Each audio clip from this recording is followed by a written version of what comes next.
evening and welcome to the City of New Franklin Council meeting, Wednesday, December 20th, 6 o'clock. And on the agenda tonight, we have 3 first readings, 1 second reading, and a 3rd reading.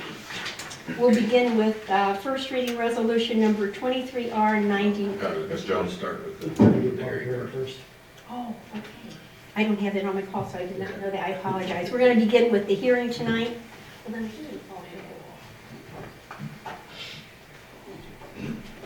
Well, now you got that. Paul, do I need you to tell me what meeting we're going to have first?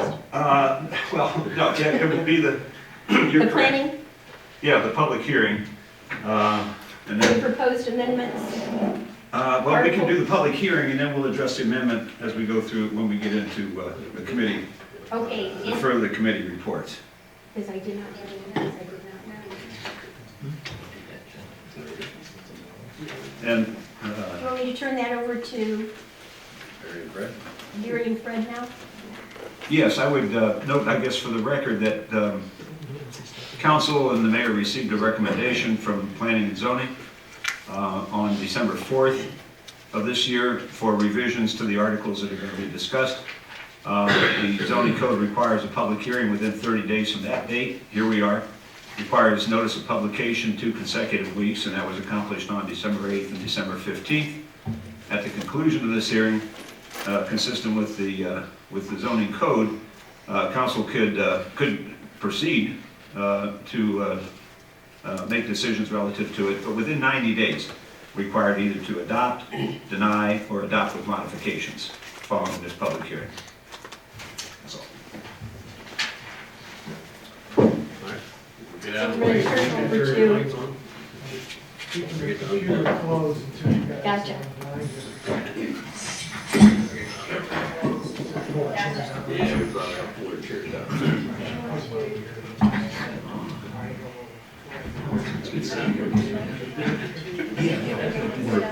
You can sit there. I'm not gonna stay right there. Oh, then, well, gosh, you want to do it before this, would you like, would you prefer we do it now? That's okay with him? They're okay. All right. Yeah, by all means. Well, that's beautiful. Right, I'd like you to turn this on here again. good, work on that, and while you're working on that, We'll pause it just for a second. Okay. All right. yeah, and Judy, if, Mr. Klein is here, and he's on, his schedule's a little bit tight. okay. So, with your permission, I will ask Mr. Klein to come forward. The council has approved a proclamation and naming a day of the city. And this City of New Franklin proclamation now comes the council of the City of New Franklin. Hereby makes the following declaration. Whereas Agnes Askunis, a longtime New Franklin resident, soon will be celebrating her 100th birthday on December 30th, 2023. And whereas Agnes married Charles Klein, her first husband, had 2 children, Ron and Cheryl. Charles and Agnes divorced, and he passed away at the age of 36. Agnes married Ed Askunis in 1954, almost 50 years ago. Wow. And the family moved to New Franklin in 1955. Ed and Agnes were married for 59 years before Ed passed in 2014.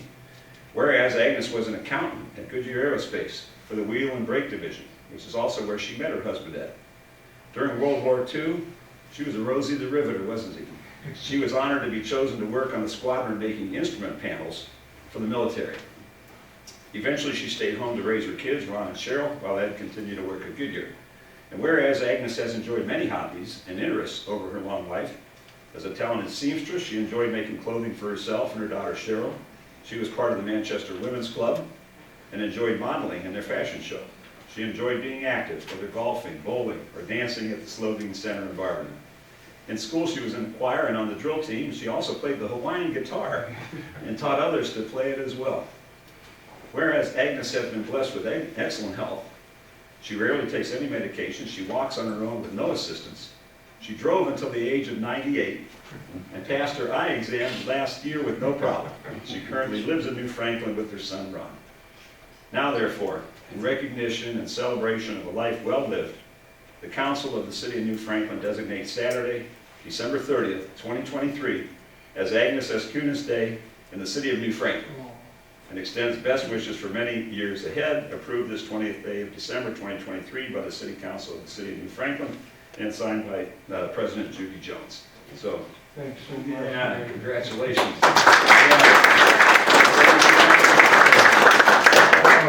She's just a wonderful lady, and she took care of us, and I'm just so happy that she's doing well, and I'll get back, and she's an avid basketball fan with the Cavs. We watch the games together. Okay, good.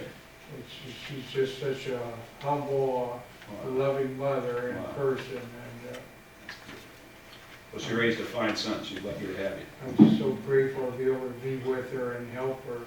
And she never gave up on me, and I don't want to give up on her. That's right. That's what moms do, isn't it? Yeah. Yeah, well, God bless you. Thanks so much. Please send our best to your mom. And celebrate a little extra on December 30th. All right, It's her thank day you here in the all. City of New Franklin.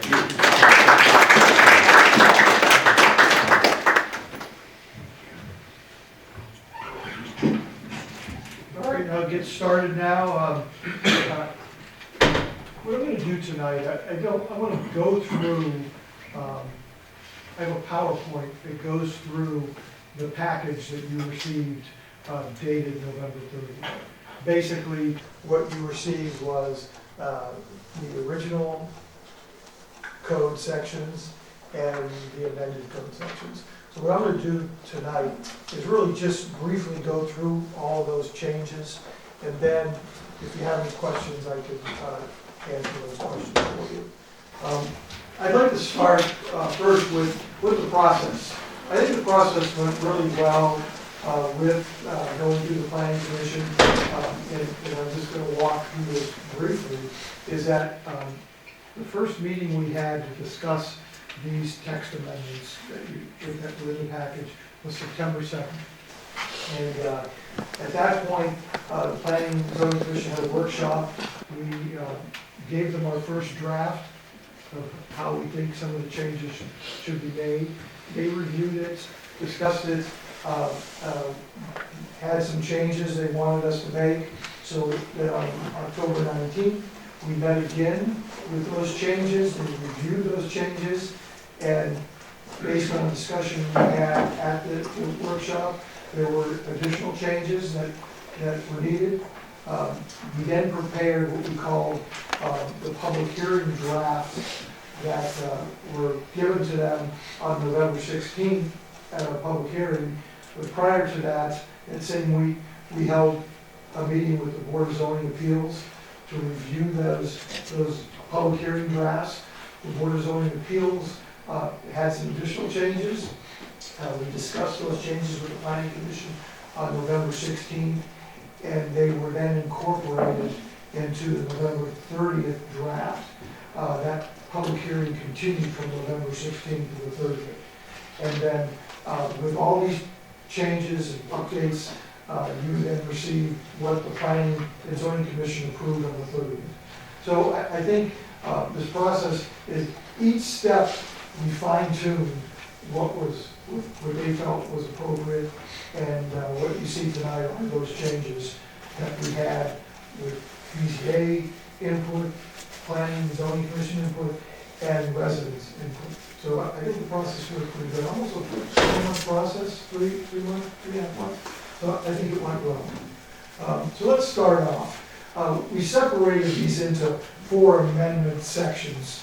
And the first thing was, if you recall, in the first phase, we moved, we had a place for non-conformities to add this to Article 3, in which we intended to move Article 7, non-conforming use regulations, to a better location, which we thought was Article 3, Chapter 346. And so what we did now was we made those changes. And what you see in what we call the new Chapter 300, 300.6 nonconformities, is really the same information that was in Article 7. We had some minor amendments, and I'll go through those, and then we made some formatting changes. So as we're putting these into the new articles, there are some minor formatting changes that we're making. So those changes, it's hard to tell in this version, but in red with the changes, we only made changes to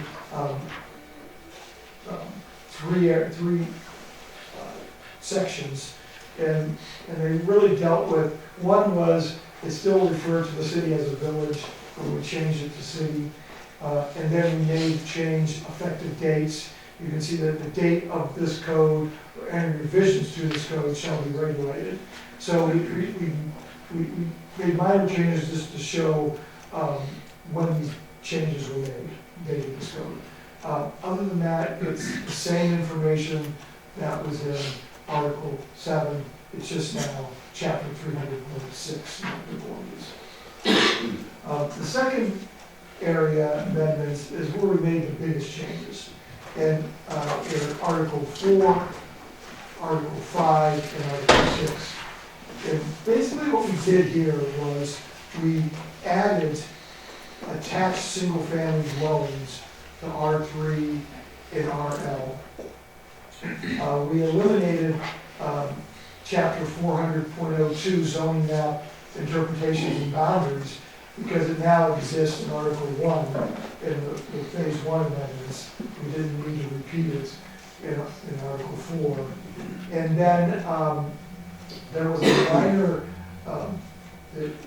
there was a change made to process in the mid-2000s where it had the Planning and Zoning Commission actually approving conditional use permits. Prior to that, it was the Board of Zoning Appeals. The code still said Board of Zoning Appeals, so we changed that. And then in Article 6, we actually described what we were doing with what regulations, what standards were for attached single family, and then we also added a new single family type within the RL. So right now, the RL has attached single family, it has new single family, and existing single family. And those changes were really recommended through the residents that wanted it that way more than maybe the planning commission was looking for different ways of doing this, and I think that was a recommendation that came from the public, and we incorporated that into the changes. And so let's go through this. One of the first things you'll see in Article 4, and the maps are taken out, just establishment of zoning districts, because of the establishment of maps are in Article 1. In 400.01, districts and intent, you can see in the R3, we added attached single family in the description, and in RL, we added attached single family, and there were some couple sentences describing, how single family, interpretation of the front and rear yard, and we felt it really wasn't needed, and the planning commission agreed, and so now we just simplified that attached single family dwellings, single family and attached single family dwellings next to or near the portage lakes. And prior to that, the backyards in the RL were the front yards, and the front yards were the backyards, and it was confusing, and so we just cleared up how we look at those. Every other lot in the city has a backyard and a front yard that are described, except for the RL. So we just simplified it. The next thing in Article 5, permitted and conditional uses, this was real simple. As you see in 500.01B, conditional uses, we took out the Board of Zoning Appeals and added Planning and Zoning Commission. It was just a typo, so it was never changed, so they changed the regs. And then in the actual matrix, we added attached single family, and it's permitted use in R3 and RL, and we put abbreviations on those single family dwellings, SNSN, attached single family, AFFF. and we just added those for clarification. Those are the only changes we made. Fred, Yes? can you flip back there for 1 second?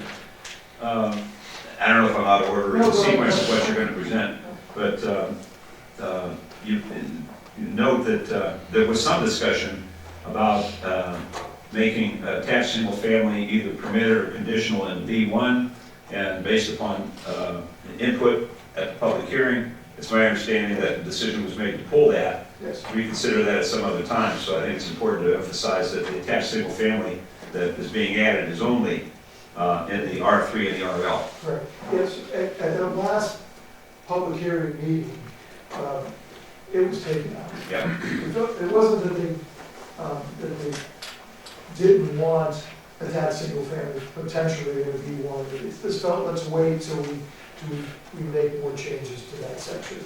Because we eventually will when we get to that section, is let's just wait. And so we took it out completely, so. Sorry about that, I meant to mention that. So Article 6, development standards, this is probably where the biggest changes were made. And, you know, as you can see, the red is it's not a lot of changes, but they were important changes. So, and we'll go through the footnotes, and footnote 1 is really right here. In R3, we add attached single family. And basically what this says, and this evolved from being complicated to really being more straightforward. And I'll read it, and then I'll explain it in a little detail. Footnote 1 says, attached single family AS-F lots must be in new subdivisions 5 acres or greater, and in combination with single family lots. So basically, you can do an attached single family lot. It has to be in a new subdivision, over 5 acres. And it can't be the entire subdivision. It has to be in combination with single family lots.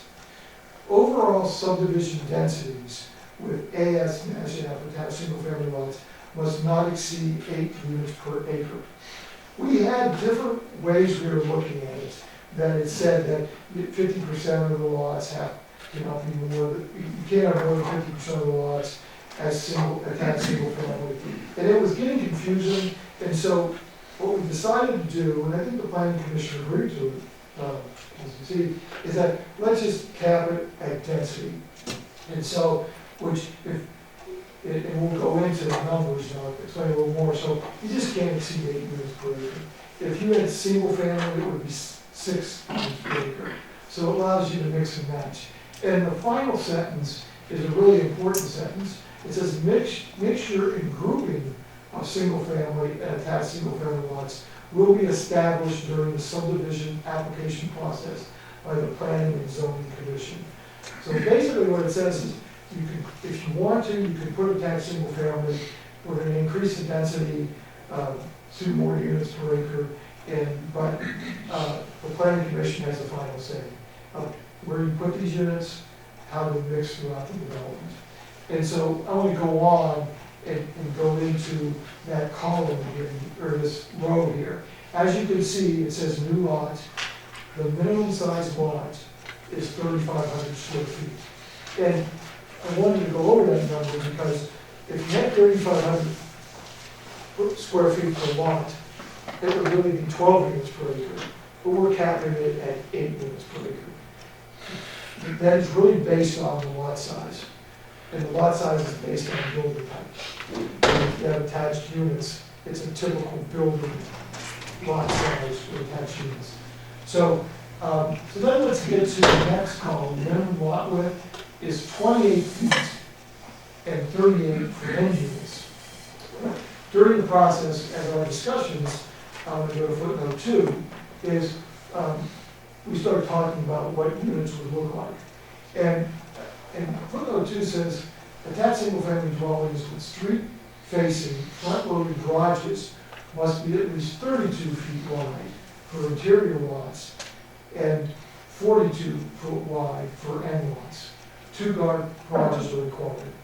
So basically what we said was that we're going to require any attached single-family unit to have a 2-car garage. What we're going to say is if you have a front garage, it has to be at least 32 foot wide, not 28 foot wide. And the end units have to be 34 foot wide. So what it does is, it allows for units that have more than a garage facing the street. Now, if you still wanted to put a back lane and put all the units, which is front doors, then you could still be 28 and 38, but the garages are in the back, and off the back lane, you would move the garages. So we gave an option of, if you want front-loaded garages, it has to be wider. If you want to have a back lane, which people go into the garages to the rear of the unit, it still could be 28 and 38. Minimum front yard depth is 25, that's pretty standard. Minimum rear yard depth is 25 on the attached units, and minimum side yard is, the attached units is 0, because it's attached, and end units would be 10 feet. The maximum building height is 35 feet. You can see some of these apartments are 40 feet, and even some of the single family are 40 feet, and some of the other units. We felt that 35 was tall enough for structure. So those are the changes that were in the attached single family, R3. The next change was the RL.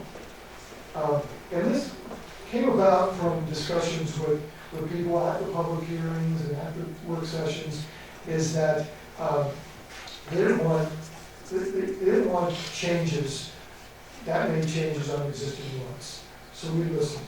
So when we go to 3 attachment, we had to define what an existing lot is, and we put it actually in the footnote. An existing lot is defined as any lot, parcel, or part of any lot or parcel developed or subdivided prior to the effective date of this code amendment. We also put in a definition in the definition section. So basically, we're defining any lot, existing lot, on a street, an existing street, is an existing lot, whether it's vacant or not. So even if somebody had a big lot and they subdivided it after the date of this code, it's still an existing lot. And so, so the only change we made 2 changes to this, is we made the minimum lot area 7,000 square feet. And the reason why that was done is that most lots are minimum 7,000 square feet in the RL. They're smaller lots. The RL is said high density, however, 90% of the lot, and the way the code is today, is it has to be a minimum of half acre, and so none of them were hardly half acre. And so we settled on 7,000 because that's pretty standard for most of the lots in that area. And these are minimums anyway. We still have the minimum width as it is today, 55. Minimum front yard is 25 as it is today. The minimum rear yard depth is 50 feet, that's what it is today. The only change we made to that is that if you go to footnote 4, that should be in red, I don't know why I didn't show up in red. It says rear ground level decks averaging 2 feet from the ground are allowed to extend 10 feet beyond the rear setback. Decks shall be unenclosed with no roofs. Railing shall have an opacity of no greater than 40%. Opacity is the solid space as a percentage of the total surface of the fence of the railing. If you recall, we started this process was because there were a lot of variances in BGA. And one of those variances were people wanted to add decks to the back of their property. And we define decks as part of the structure. In most codes, they're not, they're attachments.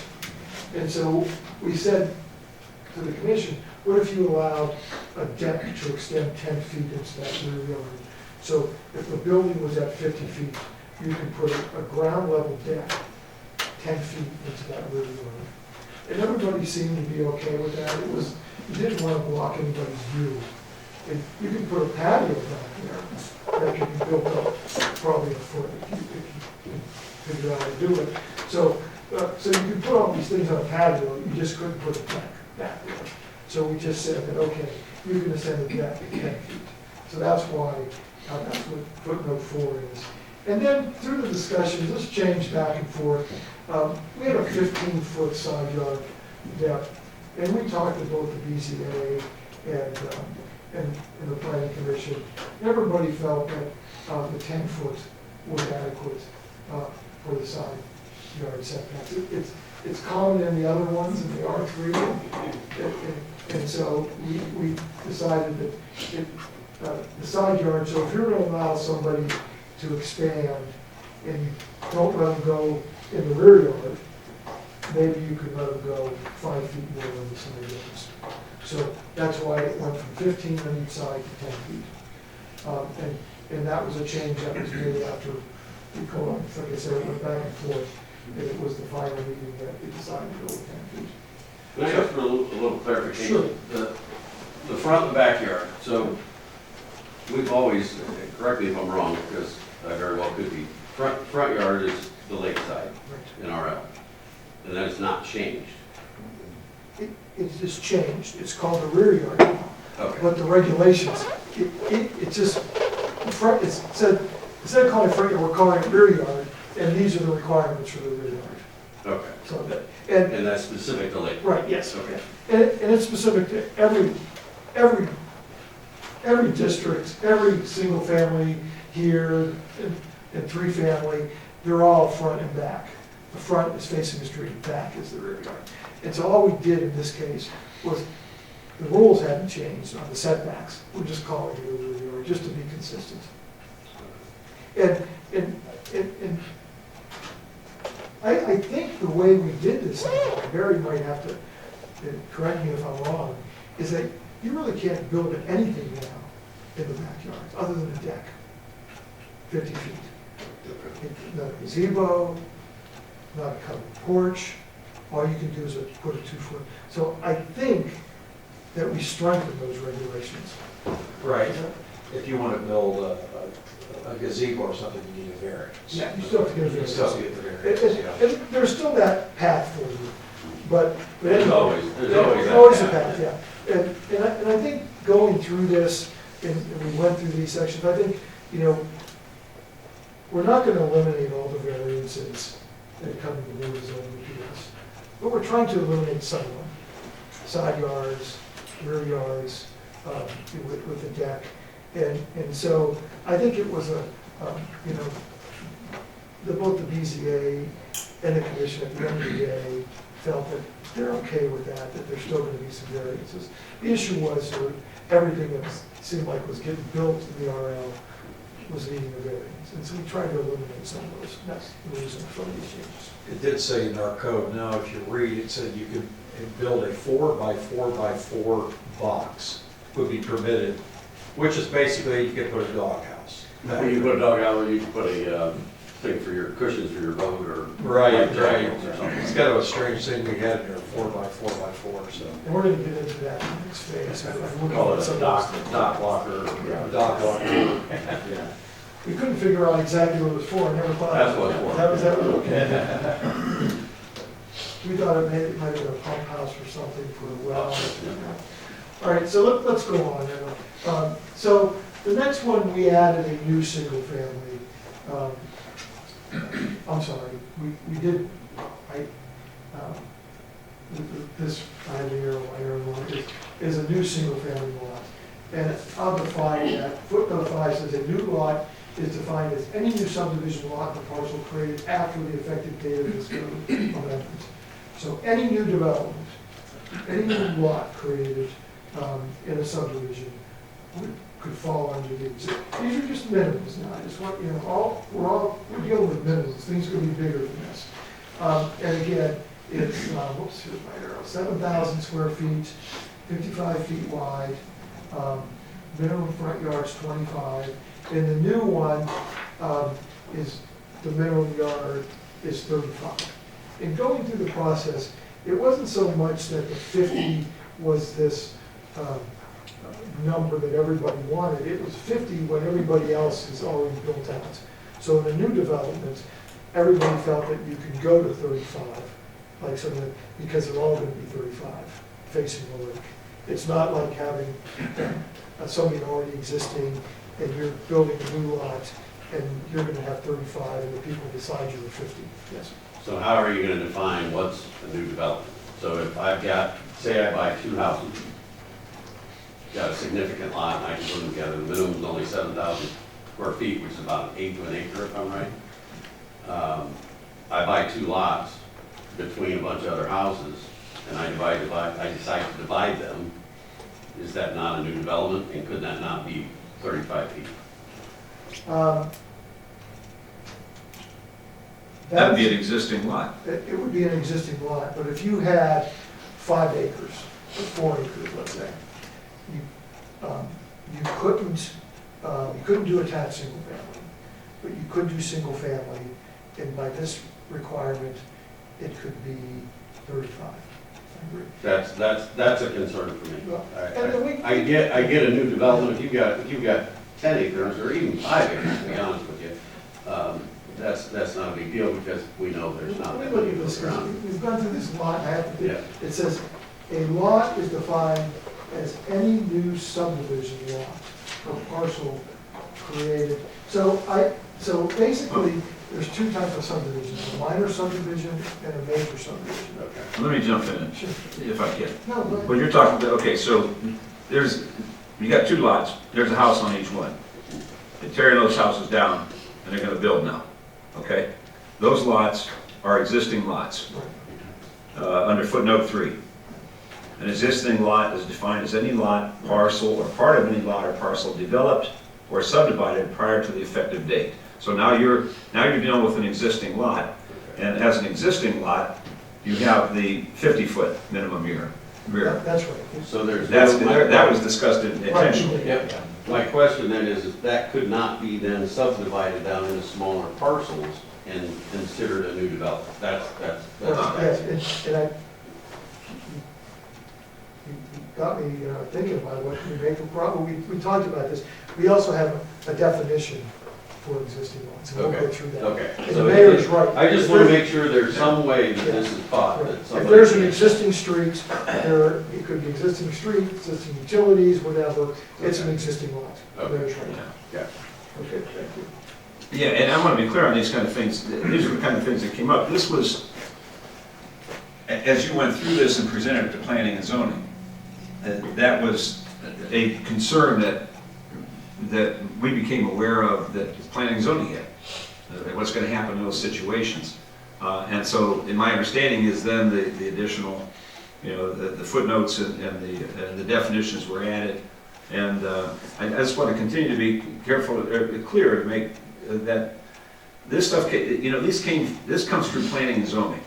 All right, this is not from the administration or the mayor saying, here's how we ought to do this. And I just want everybody to be comfortable with that, okay? That I'm aware of it because I was involved in the discussion, but to that extent. Yeah, and we had these discussions, that's when we had 4 or 5 meetings, and we talked about those things, and that was, we wanted to protect the property that already exists.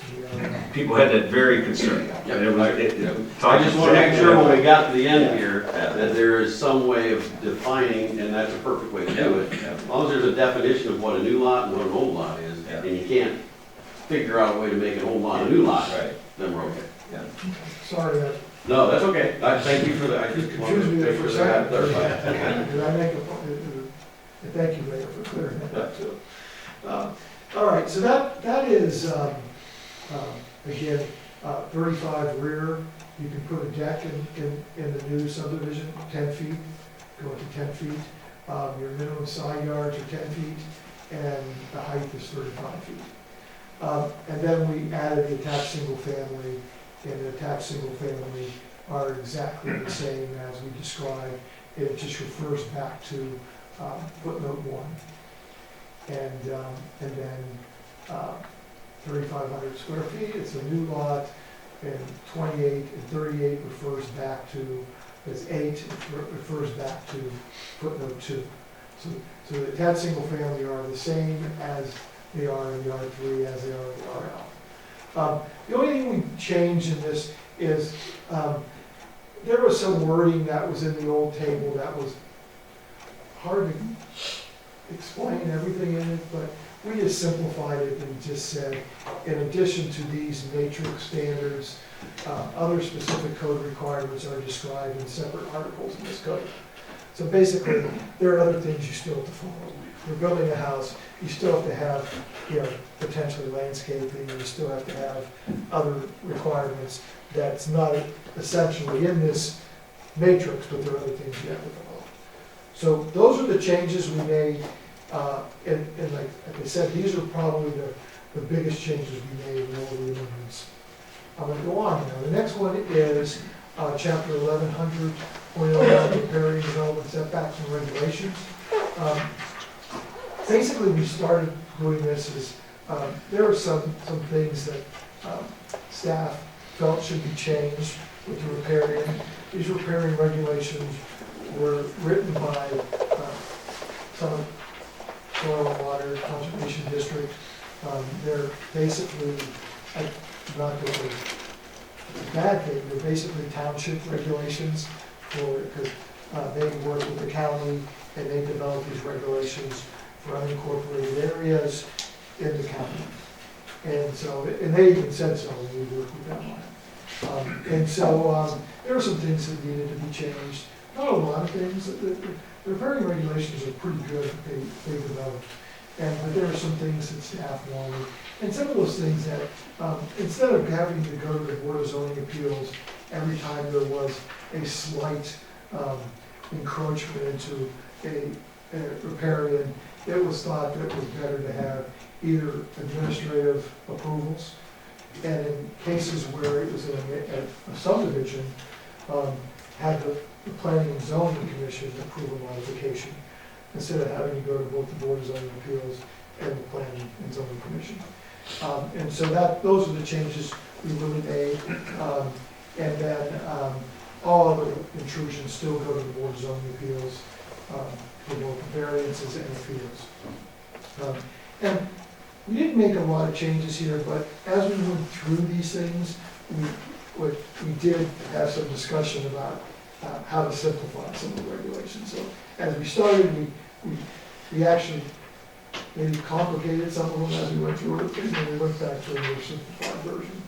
The first thing was, under section E of that permitted uses and riparian setbacks, no permit required, we added a 5 to this. It's the installation of underground or above ground utility lines with approval of city engineer, zoning administrator, and Summit Soil and Water Conservation District. And this was actually a recent Board of Zoning Appeals meeting where PPG had to run an underground line in areas that they own in a riparian. And it was just a run this line and then cover over it and follow regulations, but they needed a variance. And so, talking to Summit Soil and Water Conservation District and Barry and the city engineer, it's just, if you're doing something that's not really changing the ability, it could be an administrative approval. So we made it an administrative approval, which is a Board of Zoning Appeals variance. The next thing we did was, we just changed the wording. So if there was a boundary interpretation appeals, we just made that the decision of the Board of Zoning Appeals would not be a variance. The applicant would appeal that decision rather than a variance. So it's just the wording of how it. The next one was, we added that any modifications to a subdivision, if there were encroachments in a subdivision plat, the planning and zoning commission would approve those modifications. And then we just changed the review criteria, since we separated things into administrative, Board of Zoning Appeals, and planning commission. We took the review process and made it its own section instead of being part of either section. And then finally, we had a whole list of species and shrubs and vines that were recommended in stabilizing flood-prone areas. Summit Soil basically said take that out because those type of shrubs and vines change periodically if you have them in the code. You might be putting something in that you don't want anymore. And so it'd be better just to have a list that the city has that could be updated. And so we took that out and we just put the city will maintain a list of recommended shrubs and vines for flood-prone areas and inland streams. So those are the changes we made in the repair. And then finally, because of the changes we made in Articles 4, 5, and 6, we had to add some definitions, revised definitions and add definitions. And so the first one was building height. We got a discussion at the Board of Zoning Appeals meeting and at the final public hearing about building height. And so the definition basically had that if you had a pitched roof, the height of the building was based on the top of the pitch. And typically, it's usually the average height between the pitch. So if you have a 7/12 pitch or a 4/12 pitch, you take the middle of that for your height. And most codes are like that, and for some reason ours wasn't. And so the only change we made was the average height we originally gave. So then when you see a 35, it's based on the mid-range. So that was the only change we made that change at the recommendation of DZA. We added dwelling attached single family, and this is an important thing too, is that we had to define what attached single family was. So we defined it as a structure designed for not more than 3 single-family units that are physically attached via a common or adjoining wall, where each unit has its own entry point from the outside, and where the individual unit owner holds a fee simple title to a legal lot that includes an attached unit. So basically what we're saying is that you can only attach 3 units on these attached single family. Not more, you can't do 4, you can't do 5, it has to be 3. And each of them has to be on a fee simple lot. So, so basically they're individually owned. Finally, and this gets to our discussion earlier, we had to define lot developed. And we ended up putting this, this is a standard definition, and I looked up different definitions, and this is a law dictionary actually. A parcel prepared for construction of buildings and improved with installed gas lines, water lines, electric lines, telephone, cable lines, stormwater management system, sanitary line extensions, and roadways. So if any of those are in there, if your lot is on a road, it's a lot developed. If it just has electric lines already there, it's developed. So that's how we're defining developed lot. Shouldn't it say or, it says and? When I read that, I thought it has to have every single one of those. We could put it there, yeah, that changes good, maybe it should be more, yeah. Because that's exactly how I read it. I'm like, well, what, they don't have cable, they don't have, If that's more clear, we can put it there.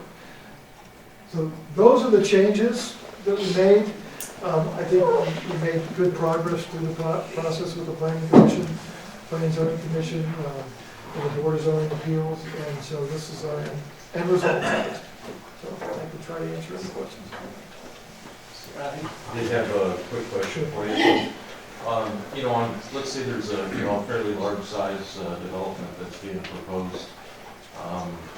What considerations were given for traffic and traffic control in and out of? That's really a subdivision issue. When we go through the subdivision process, that's a question at the planning commission. Even if you look in their criteria that we changed in Article 2, they can ask for transportation, they can ask for traffic plans, they can ask for better stormwater management plans. So this is just zoning, whether you're allowed to do it. But those things are in there, and then when we finally redo the subdivision code, hopefully soon, we'll specify that in more detail. Right, because, for a large development, this could potentially have hundreds of Sure. No, families yeah. into And so you have to, and typically with new subdivisions, it's almost a common thing anymore, that developers have to give a traffic management plan. Okay. So, yeah, so that it's in the code now, and it will be expanded when we finish the code. I got you. One more question that I had was just on the floodplains. So because the Portage Lakes is considered a floodplain, I think it's a zone A, is what consideration was given for this type of development for altering floodplain? You can't. So the floodplains are floodplains, and you're not gonna be able to build in them. We have in the riparian, certain things you can do in a riparian area, which are normal floodplains. You can't usually build anything in building, and they're actually in the riparian, what's required. So any designated flood zone areas has to stay there. Right. Now, there are some things in the riparian, like there's a house already there, you can do a minor expansion, things like that. But you need a variance, I see. in most cases. So if a lot that's currently in a floodplain or flood area that currently doesn't have a seawall, and there was a decision to, raise that grade up, that pushes the flood zone elsewhere, I guess. So is that, And again, but we're just dealing with setbacks now and things like that. Those issues are other building type issues, riparian issues, they're floodplain issues, there's stormwater management issues. Those are in the development process. This is just, yes, this is, what I always tell people is that this is the first checklist. Do I need setbacks? Do I do, is the lot big enough? You get through that, so, okay, now preliminarily, I can develop this lot. Now real things come into play. Is that, do I have a floodplain? Am I in a riparian? All those things you have to meet. So the checklist is maybe 100 items long. We're in the first 5 or 6 items at this point, if you qualify. Sure. An expansion grant for funding for extension of broadband to New Franklin residents and declaring an emergency. So I think we've got somebody here from Summit County. Yes, we do. Yeah, this is, well, we'll speak to it. This is a beautiful opportunity for New Franklin with no economic impact whatsoever. We struggled with, we identified, it was like the magic 48, but we identified a number of homes that had no internet access. Particularly that came to our attention during COVID. And then we reached out to some providers to see what it would take to get that internet access to these unserved areas, and it was hundreds of thousands of dollars. So you're aware of the 5, well, actually I won't give the whole conversation, I'll let them tell. But we have an opportunity here to find a way to support a grant application that will make that possible. So with us tonight is Holly Miller. Holly is the Deputy Director of the Department of Community and Economic Development for Summit County, and she has with her Nick Hunter, and Nick is the CEO, owner, I guess, even of Ohio Gate. So if you guys want to come forward, please, and talk a little bit about what this grant will involve, what will happen for New Franklin. The microphone's there, if you could use the microphone, that way the video Okay, picks you up. we're gonna karaoke. Yeah. Practice. I'll do drums. All right, yes. All right, so I'm Holly Miller, I'm with the Department of Community and Economic Development. Usually I'm not here to talk about the programs. I think I was here earlier this year, so I started my year with you, I'm ending my year with you, I feel good. So like the mayor said, the county, and I think I spoke about it the last time I was out here, we have, the county executives have made a commitment with our ARPA dollars to build a 125-mile, middle mile fiber ring to connect all 31 communities as a public safety point. So each one of our communities will have fiber run to the facility of your choosing. I believe here it might be the fire department or this building here. And then after that, we realized we need to make sure that all of the residents have affordable, reliable, high-speed internet. As the mayor indicated, during COVID, that's when we really it hit home that there are people that cannot afford internet, do not have internet, do not have devices. Students are going to school, they're having internet at home or at school, but they're coming home and come home with their Chromebook and it just becomes a big gigantic paperweight because they can't do anything with it. So we had people sitting in McDonald's parking lots and the library parking lots trying to get free Wi-Fi. We know that it's almost impossible to get the current providers that we have in Summit County to give that affordable internet to our residents. We all know who the main providers are. So the county has had conversations with many smaller internet service providers over the last 2.5 years, if not longer at this point in time now. And we are currently in negotiations with Ohio Gig. This is the first time he has been anywhere with us publicly, so we're a little nervous to actually kind of say their name. But the reason why we're bringing him and his company to the table now in your community is because while we tout and say we're going to have digital equity for all residents in Summit County, you have those magic 40 to 50 that have no internet. So I know I don't feel comfortable saying digital equity for everybody when I'm aware that there are 50 residents here that don't have anything other than a hotspot on their phone. So there is a grant opportunity through a program called Orbeg through this state of Ohio that only an internet service provider can apply for. So the county is not an internet service provider, but Ohio Gig is. So we have asked Ohio Gig to apply for those funds to attempt to service those residents. This is still not a tomorrow they can have service, next week they can have service. They have to apply, they have to be awarded, we have to design the project, we have to be able to light them up. I'm going to talk with Nick and his team if there's some sort of a Band-Aid, for lack of a better word, that we can get these individual services, even if it's an LTE over-the-air service, until we get a middle mile done and then a final mile to their residences using potentially the Orbeg grant if we get it. If they don't receive the Orbeg grant, there's additional funding through the state of Ohio called the BEAD grant. That portal just opened. So we may be returning back to you for additional letters of support or resolutions to apply for that. I really don't know. I cannot give you a infinite, this is gonna happen in 6 months, this is gonna happen in a year, but I just want to relay to you, the county is aware of these residents. We're gonna get service to these residents. It's first and foremost to us. It does not need to be the entire middle mile built. It is very important that everybody has affordable, reliable internet. With that, I'm going to have Nick talk very briefly about Ohio Gig. If the grants are awarded, we will have him and his crew out here a lot more talking to you and your residents and how we can make this partnership work. Nick? And thank you all. Appreciate everybody's time and thanks for letting me stop by. Like she said, we've been working with the County of Summit on a potential solution for not only the mid-mile project, but also for serving areas like New Franklin. I think it's important that you all understand who we are. We've purposely stayed under the radar, given who we are. Our family, my family, specifically the Hunter family, has been in Ohio since before the state was formed, in what's called Revolutionary War Land Grant Farm down in Cincinnati, Ohio. We run manufacturing companies, have over 3,600 employees. I've always had a dream of bringing high-quality manufacturing jobs back to our classically flyover part of the state. Couldn't do it 3 years ago because the broadband infrastructure was so poor you couldn't build a modern manufacturing facility.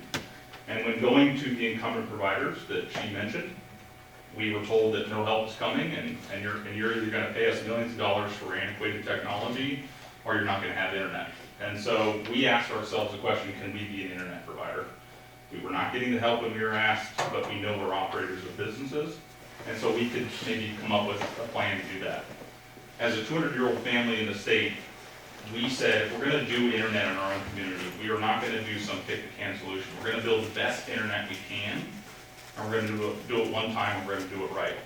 And the way we came up with was a business model that focuses on building local owned and operated businesses. We want to build a Summit County gig, a Logan County gig, a Clinton County gig. And that idea sprung from our first company we built called Little Miami Gig down in the Cincinnati area. It was 4 guys and a shovel and 1 customer in May of 2020. And today we're in 5 counties, about to be in 9 counties, and we have over 200 employees and are one of the largest fiber builders in the whole state of Ohio. This was done with our family money and with outside private investors. And what we do is we go into every community, and with your community as well, is that we actually control the entire function. We raise our own construction crews, we go and partner with vocational schools, we do paid apprenticeship programs, so your kids that go to those schools, get their degrees in heavy equipment, come out with full-time jobs building internet in your own community. This is about a system that has failed a lot of these under-dense populated areas like New Franklin or like our family home of Blanchester, Ohio, is they are not designed to build in low-density markets like your area. They are designed to build in the Menor, Ohio, and Akron, but that leaves all these other areas completely behind the times. And so we, by building our own crews, doing everything ourselves, we can control that and do it for each community, one county at a time. That's been our model. We've stayed very under the radar because it's a very competitive space, but we also have really excelled in building businesses for the community.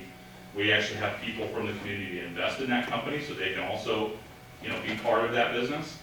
And so our model here would be not only to help with potential mid-mile builds, but then bring a solution potentially through an ORBEG grant as call it a subsidy. But we have always focused on, you have to be able to build this stuff with private capital only. The reason why grants are there is because they help subsidize inefficient build models. And we have pushed it to an efficient model that allows us to look at New Franklins and Greens and say, hey, can we build a business that builds permanent infrastructure, community critical infrastructure for your area, and do it without, subsidized money. Now, if there is money like ORBEG 2, and we know that we can potentially come and apply for it in New Franklin, then we would do that, but it would be the intent of not only doing your 50 homes that need help on a Band-Aid basis, but to build underground fiber optic internet to every house in this area. So it's part of a larger private, hey, let's build an area that serves down here, but it would be potentially, something that we would then add on and say, hey, if there's a grant we can go apply for, we can obviously make that part of what our approach is here in New Franklin. So ultimately, that is why we're here, and we appreciate your guys' consideration and excited to work with Holly. I've known her for almost 3 years now. We've been in quiet conversations, but really picked up in the last 4 or 5 months. Thank you. Thank you. I want to add, based on Go ahead. previous discussion that we had, that, for these unserved homes, we're not talking just about getting the line to the street. As part of this grant, as part of the process, my understanding is you cover 450 feet into the house as well. Yeah. So that expense is covered as well. Yeah, so we don't, we were very frustrated with large providers, especially on our area where our farm, you've got drops from the mailbox to the side of your house that are quarter mile. And the quotes we were getting were $20,000, $30,000, $40,000 just to get one line of antiquated internet to a farm. And found that to be wholly unacceptable for a community that just wants something better and deserves better. And so we put at least 450 is absolutely no charge to customers. And anything beyond that, depending on what the contract is signed, and by the way, these are fixed rate contracts, we're not gonna send you $7 increments of increased rates to your internet out of surprise every 6 months, is after that 450 foot, it can be as low as 50 cents to $1 a foot to get it to the side of your house. And so, but part of our community commitment is to at least make a large chunk of that drop for most residents would cover them, that there would be no cost whatsoever for us to go underground through your yard into the side of your house. And the other thing I want to note, as I understand, Summit County's commitment to this is hopefully the grant comes, but with grant or no grant, the intention of Summit County is to make this happen for these unserved, and this is without cost to the city of New Franklin. And we frankly wouldn't be here if we didn't, there is no business case, even for a business like mine, to just serve 50 homes. It is New Franklin and Green are the exact kind of areas that we live in down in southwest Ohio, where there's large swaths of these areas that have antiquated internet. People aren't happy, and that's us. And so there is a private business case to build a local community-based company, bringing you the best internet in the world that you're never gonna have to change again, and we're gonna do it right, do it once. So we wouldn't even be in conversations about it just to sell 50 homes. Those 50 homes are just part and parcel to a much larger vision of what we have for this area. So I've got a handful of questions here for you. And just basically, it's going to kind of go over how the system works and everything. I work for a community north of here. We started our own ISP. Yep. Did kind of the same thing you guys are doing. It sounds, if you guys are building off the county's ring, which I'm somewhat familiar with, it's all underground. Is that correct? Yes. So is all your infrastructure underground? All of it. Why wouldn't you go on the poles where you can actually, the infrastructure cost is pennies to the dollar compared to underground? So that's for the general understanding of the knowledge, right, of the industry. Everybody else goes pole because it's perceived as being cheaper. Why? Because if I go out and hire a contractor to do my drilling and my plowing, they're gonna baseline charge me 12 to 15 bucks a foot.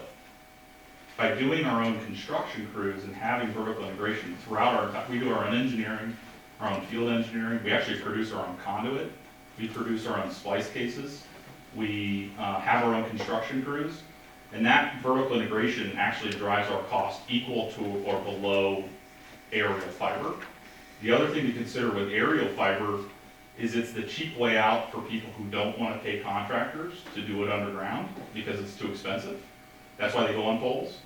The other thing with poles is maintenance, and repairs and maintenance is multiple times higher if it's up on poles. You have to be concerned with rain, windstorms, snow, ice load, animals chewing into the fiber. Whereas if I put it 48 inches underground in your utility right-of-ways, generally speaking, I'm never coming back.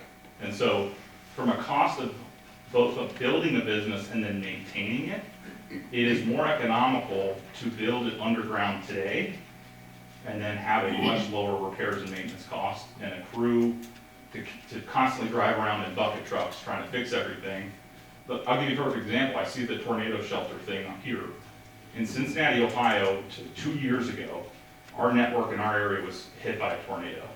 We were the only internet that survived and had no outages because it's underground. So the industry goes to pole, and then not only that, you have to rent those poles. You have to rent those poles, and the last thing that's going on in the industry is what's called make-ready, right? Make-ready is, if you're the last guy on pole, and that pole is degraded and old, you have to replace it. And a lot of times you're replacing 50 poles. And that can then shoot that cost up higher than it is to just put it underground. So from our perspective, giving our underground vertical integration model, it is absolutely the best way to do it is to put it underground. And that probably plays well to, since you guys are a private company and you have your, we had our poles, but we have all that stuff already, so that was really not a cost. And that makes complete sense. With you guys being based in southwestern Ohio, Yeah. I'm assuming you guys would start an office up here. I'm just looking at the customer service end of it. If Yeah, people start so- having problems, there's somebody they can get a hold of, and there's not gonna be long So periods of time. the one of the worst rated consumer services in the entire country is the internet. People hate their internet companies. They hate calling people and going overseas. They don't ever have to tell a story 10 times. For us, because our own crews are hired locally, you are one cell phone call away from somebody being at your house. We treat every residential customer as if it's a commercial level SLA or service level agreement, and that you will not go down longer than a couple hours because we have that local crew and the local support already in your town. We're not calling a contractor who has to make a trip from Indiana because they're fixing something in Indiana. They are in your community. They are people who are your community members that are full-time employees of this business around here. And the last thing I'll say is our network operations center is in downtown Columbus. So if there's a broader problem or a more complicated customer service issue, it's being routed to downtown Columbus. And so we have the local support here to fix things in your house or on the local network. But if it gets escalated, it's not getting escalated overseas, it's getting escalated right to Columbus, And I'm assuming the last mile to the home will be glass. all of it, to the Okay. side of your house. And then what's your minimum offering for service? From a speed perspective. Yes, is it a gig or? So it goes all the way down to 300 by 300, but we can serve 100 gig tomorrow if you so chose to pay that. Okay. Obviously, there's no consumer products that can handle that kind of speed, and there won't be for many Right, but years. your base service is 300 then? 300 all the way into the multiple gigs if you so chose to pay that. And do you have a price range So, yet? no. Okay. So all of this is, with the questions you're asking, are all the same concerns that the executive has and the executive's team, which is why we've been in negotiations with Nick now for almost 3 years. Because we want to make sure that it is fixed pricing, that there are different levels of service, so that those that are elderly or low income, and if ACP is still around, there might not be any cost for them for the internet, There will be no promotional pricing, and that they will have offices, and not just one, but local offices all throughout Summit County. Because this is for eventually all 31 communities, and all residents will have the option to choose them as an internet service provider if we go forward with negotiations. That was gonna be one of my questions. So, you know, we started ours to address the businesses. Because that was one of the things we heard a lot of, is the businesses couldn't have that connectivity. And we did it as an effort to retain business. Sure. We've since started building it out to the residents. Yep. And we're currently partnering with another company, sounds similar to yours, where they're going to build out, you know, to all the residents. So this is And commercial and residential. yours. Yes, Yeah, so sort of. Yeah. So yeah, so it sounds like you guys are on that same kind of vein. So what I'm hearing is this potentially could be built out to all the residents in New Franklin? Our business model has always been residential first. Okay. Everybody else goes business first. Why? Because you can go get somebody to pay $1,000 a month. It's an easier thing to do. We did it with residential first, because by the way, there's no businesses in Blanchester, Ohio. It's much smaller than New Franklin. And so we had to do residential first, and to make sure the model worked that way. And we take that forward. Obviously, if we pass businesses, that's a no-brainer. But ours is actually a residential first approach. And how much is the grant for it we're applying for? The total bucket is $77 million that can be applied for. And so, you know, from our perspective, that's what we're still working on what it would be. this grant is due January 5th. The other grant, the portal just opened. So there's gonna be a lot of opportunities where we may be coming back to you. You know, our thing to go back to you is it will be available to all residents once negotiations are done, all residents here and in the other 31 communities. But all is an opt-in, because, again, it's just an offering. So, and I think when I was here last time, we talked about the county started Summit Connects as part of our website. If you go to Summit Connects, all of this information as we move forward with Ohio Gig and figuring out how we're going to partner will all be on Summit Connects. That's where you're going to drive all of your residents to get information. Starting in January, we can start to contest the FCC maps, because if you look at an FCC map, the FCC says everybody has great internet, it's all great, everything's good, have a good day, because Elon Musk has Starlink. So we all know that that's a lie, because you have residents here that don't have service. So what we've done is we've partnered with a company called Ookla, O-O-O-K-L-A, that does speed tests. In January, we're going to be driving residents to Summit Connects so that they can do a speed test on our website. It takes them to Ookla, but on the Summit Connects website, it will be a speed test. It'll also be a short survey they can fill out so we can find out from them who's your current internet service provider. Are you on an affordable connectivity program? If not, do you want information on it? And kind of what do you pay for internet and what do you feel is affordable for internet?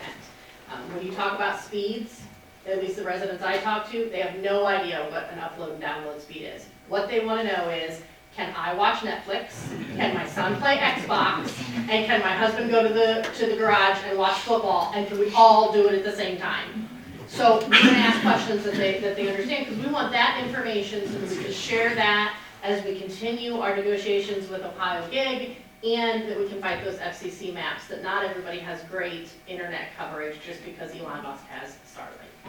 So we're going to be coming back to you for a lot of help with your residents to get this information out. We need information back from them too, so that we make sure that we're negotiating what your residents want. All right, I think my last question is, so if I hear you guys are an ISP, but will you be the ISP up here, or is this going to run off of Fairlawn Gig? No, we will have another ISP. So this will be their own ISP standalone? Correct. Okay. Katie and I, today we're working on a post and a website for exactly that survey that you talked about. Oh, okay. So we'll be out in front of that and have the connection. We have to, we apply as, I guess, administrators, and then that'll open the portal. We'll be able to publicize the portal to the residents and ask you to ask them to determine what your speed is. And I would just interject, I mean, if Fairlawn is the place you're talking about, I would congratulate you guys on your success. No, we're not Fairlawn. So, It's not fair. but, No, you know. No, it's not Fairlawn's a great model. The problem is not everybody can be like Fairlawn and build their own municipally owned and operated ISP. And ultimately there has to be different solutions for all kinds of communities, and not everybody can do that or execute on it. And Ernie Stafford did a wonderful job in his team, and we've been in contact with him for years too. It's fun to watch his success and their success. I'll say nobody can be like Kevin either, so, or not everybody can be like Kevin. Anybody else have any questions? I do. So you mentioned 2 grants, Orbeg, O-R-B-E-G, ORBEG. and that's in Ohio. That was from House Bill 2, passed in 2021. Okay, thank you. And then you said B grant. BEAD. That's federal Okay. funding, and That was some of it's federal. being allocated to the state of Ohio. So anything we would apply for would come through Broadband Ohio. And so if you ever up late at night, you can't sleep, if you go to Broadband Ohio, they have so much information on there that you can share with your residents on what the state of Ohio is doing with broadband, digital equity and inclusion. I mean, it's a good place to drive the residents to if they have questions. It's wonderful, it sounds terrific to me. Yeah. It really does. Anyone have any questions on this, or you guys okay waiving the 3? I am. Say so. Sounds like a great program. All right, I will close the Utilities Committee at 7:14. Thank you, Kevin. Great. Holly and Nick, thank you for coming. Thank you so much. Thank you. Happy Merry holidays. Christmas. Thank Thank you. you, Holly, Merry Christmas. Thanks, you too. Nick, thank you for Yeah, coming. thanks for your time. Thanks, Nick. Appreciate it. Resolution number 23R100. Mr. Cox? Thank you. We will open the Finance Committee at 7:13. Resolution 23R100, a resolution authorizing New Franklin to renew the agreement with Axon Enterprises for body camera reporting and storage equipment for the New Franklin Police Department, and declaring this resolution shall be effective immediately upon passage. Axon is probably the #1 company for this type of service, and we've been using them. And by signing this contract, we're going to save a whole bunch of money. Mr. Adamson, did you have any extra information? Echo what you said, it's, our initial 5-year contract is expiring in March. Pursuant to that contract, and it'll go forward with this agreement, every 2.5 years, they replace all the cameras. There's all the updates that are included in that.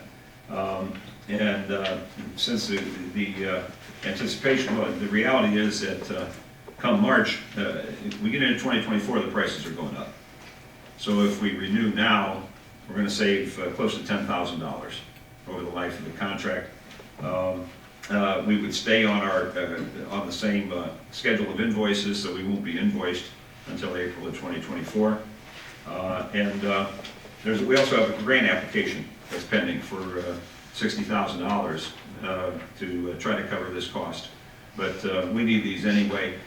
We are hooked up with, it also includes the hardware and the software, the storage, the cloud storage through evidence.com. And evidence.com is used to store all of our video evidence, photo evidence, upload documents, etc. Summit County prosecutor, Barberton prosecutor also use this system. It makes it easy for us to share then our information with those 2 offices which do the prosecution of cases that arrive out here in New Franklin. So it was presented to me with the urgency that we would need the approval this year to lock these rates in. And we're going to need this 5-year contract regardless.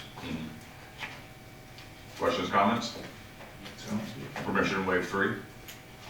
All right. Moving on.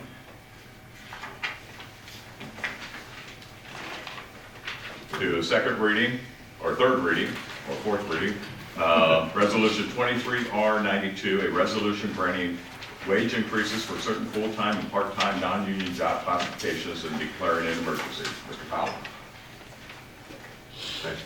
Oh, we didn't take the lead on that. I apologize. Well, unless you want to, we didn't have the conversation this Yeah, week, I but that's, apologize. I've had this one at the beginning. Okay.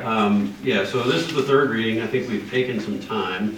We haven't really had, we've had some discussion about it. Are we comfortable passing this tonight? We can keep going, but we're at 3, so. I'd like to do it too. Okay. I don't see any reason to not pass or not to take a vote on it tonight. I will say, as I have every year that this has come up, I do not agree with this. I do not agree with blanket raises. I believe that each non-contracted employee should have a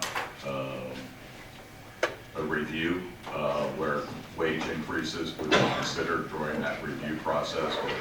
The individual has goals to achieve throughout the year, meaningful goals. To say that everybody's doing a great job is really just a perception without having actual goals and what they should be doing and achieving is a perception that they're doing a good job. We have within this resolution an increase for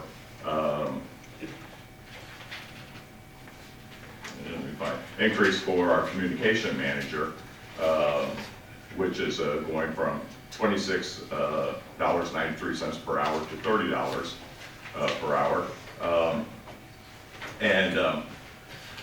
I think we're all comfortable saying that our communication manager just does a bang-up job.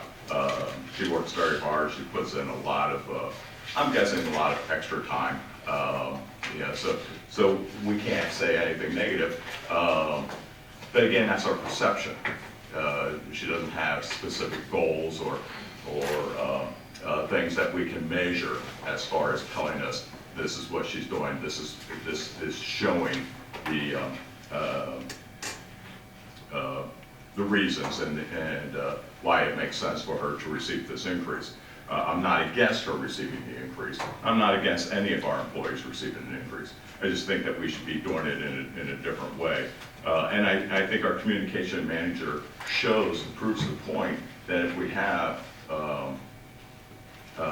solid evaluations, solid goals for our staff, that then they are receiving raises that they deserve. And that may be more than 2.5%, which, you know, if it's there, if they're doing the job, if they're achieving the goals, if they're making our city better, they're, you know, through their work, they're saving the city money, they're managing, you know, they're looking for initiatives to help our city as opposed to just, you know, being perceived as doing a good job. That's what I'd like to see, and that's what I ask for every year. So I will be voting no. Again, I'm not against raises, I'm just against the process that we're currently in.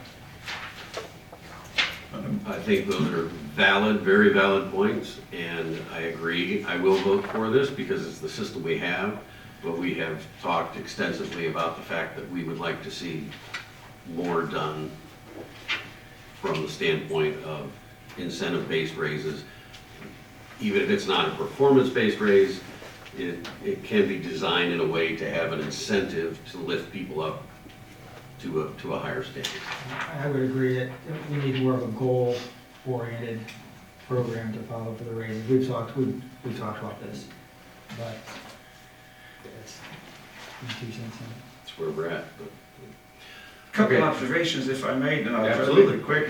One is this, that I do want everybody to know that we do performance evaluations on an annual basis, and we have been doing that.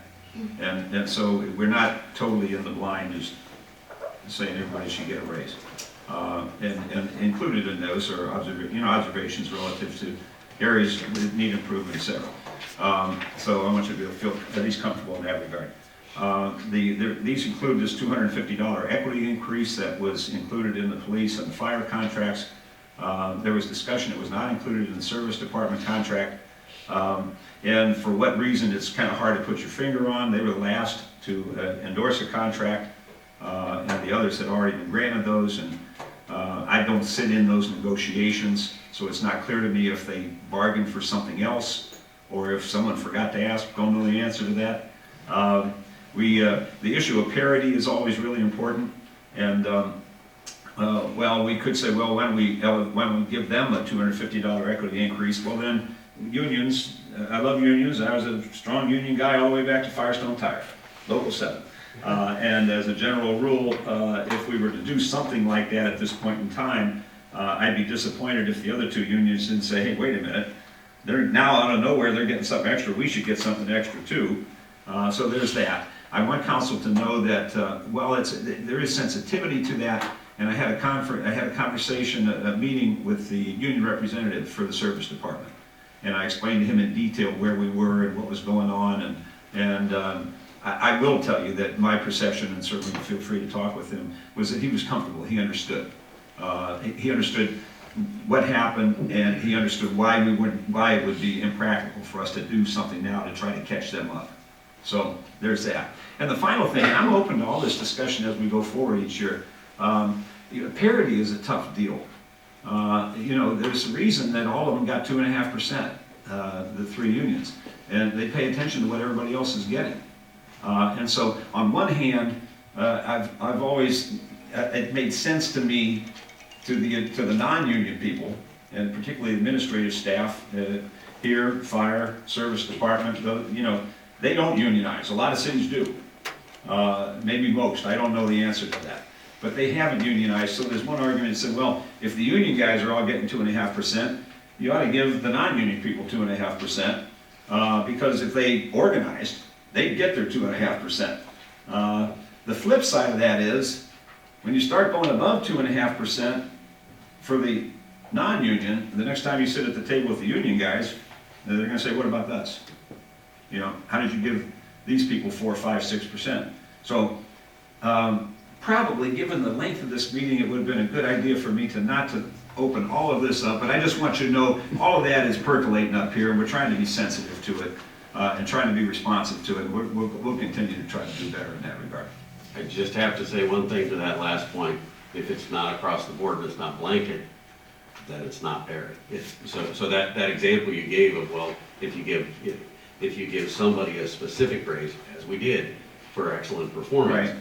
That's different. You're right. So if you're looking at people individually instead of blanket, there's not a comparison. You're not wrong about that. Anything else?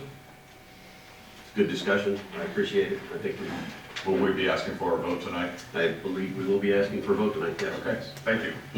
We will now close the Finance Committee meeting at 7:24. Thank you. Thank you.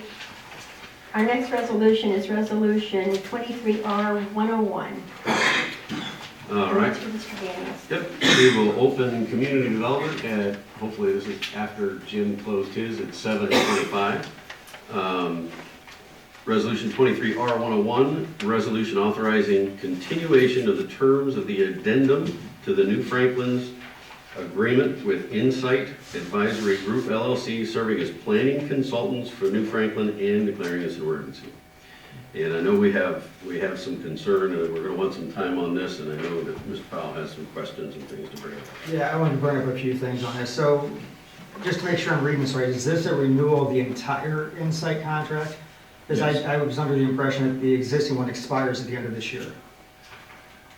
This would be a renewal of the addendum, which, Because if you the go, addendum the addendum extended the original contract, so, okay, because the original contract was just with Insight solely, correct, and that was a 22, 23-year contract. right.